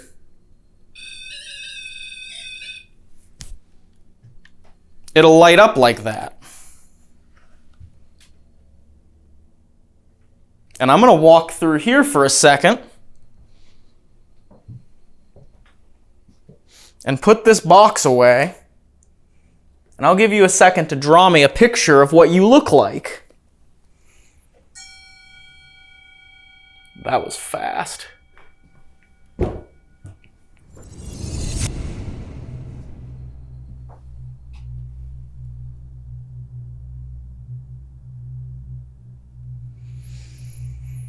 I don't know what that is, but it appears to have some sort of blood. It looks as though someone is being torn apart. Man, I'll tell you what, I am glad that he's the one up there by himself and not me, because it was quite spooky up there. Go ahead and draw me a picture. Use the words to draw me a picture of what you look like. I'd love to know and be able to see who I'm talking to up here. I need to check the time.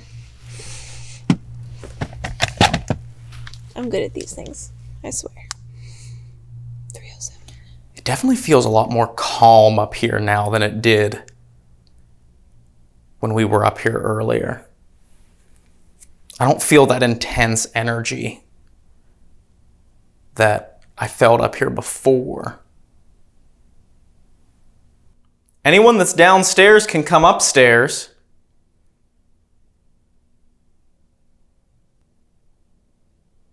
I want to see a picture of who scratches people and grabs people and chokes people up here. That's the picture that I want to see. I want to see the person that does that. Can you show me a clear image of you, of what you look like? Now, the way that works is it uses the magnetometer in the device to pick up on fluctuations in magnetic readings, which is how the original ghost tube works, and then words are generated. But this time, instead of speaking the words, it takes those words that are generated and runs them through an image generator to create a picture, an image. So using the words to create imagery.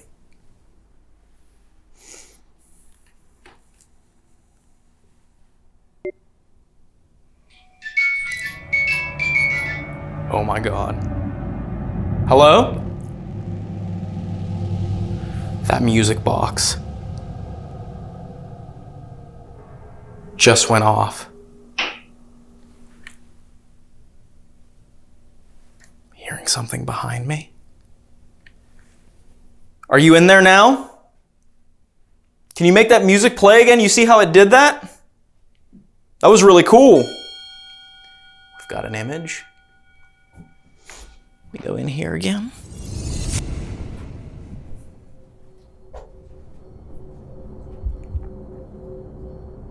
Candles. It looks like an altar of some kind.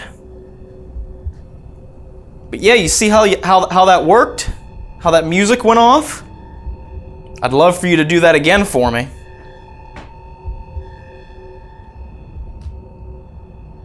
It detected something in front of it for just a moment. Where did you go? Do you want to come with us? You can come with us with that doll. You can hitchhike, if you know what that word means.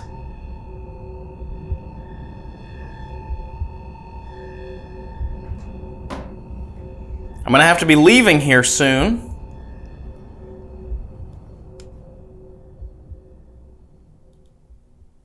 And if there's anyone here,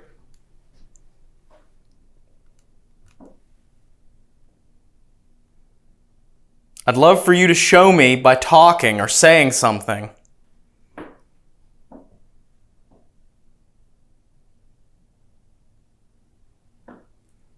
Are you behind me?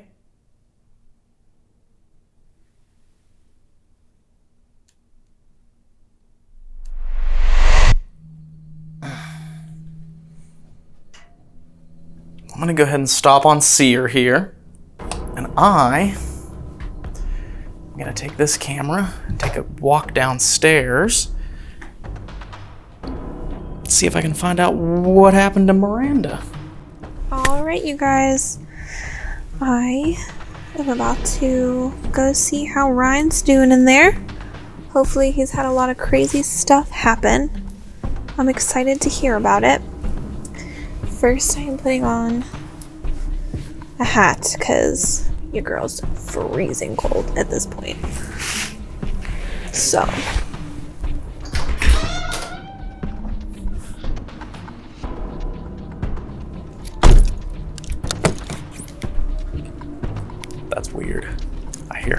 She just shut the door.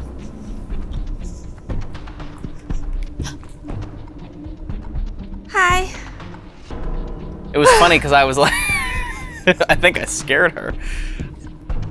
You definitely did. I don't know why I keep thinking this is the front, like the door, and then it's not. I wasn't sure if, because I saw this action cam had clipped, and this was at 34 minutes here, so I was like, I better go down and see if she fell asleep in the car. I had a timer on. I almost fell asleep. You almost fell asleep. All right, let's head inside here. Apparently my role tonight is just to absolutely startle the hell out of you. You do that at home too. So. Well, that's true. That is true. All right. Well, everything does seem quiet up here.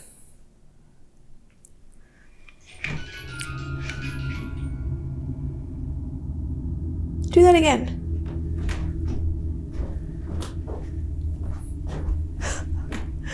That's only the second time that's gone off. I swear it's every single time you say it's quiet too. So Right. something happens. And it seems like more stuff happens when we're together here, which is interesting. Yeah. The solos didn't seem to have much of an effect on the level of activity. It was like the most activity of the night was when we were together. Mm-hmm. And yeah, that did happen when I was alone one time. But besides that, none of the other equipment went off. Interesting. But the morning sun is approaching, so let's go ahead and break this equipment down and head back downstairs, and we'll wrap up the investigation from there. When we first booked our investigation here at the Blue Ball Inn, we had no idea what to expect. Oh my God. With this house being new to paranormal investigations, there wasn't much information we could find on it. Y'all. What we certainly didn't expect was to leave here feeling pulled back to this place, and we know for a fact we'll be returning here in the future.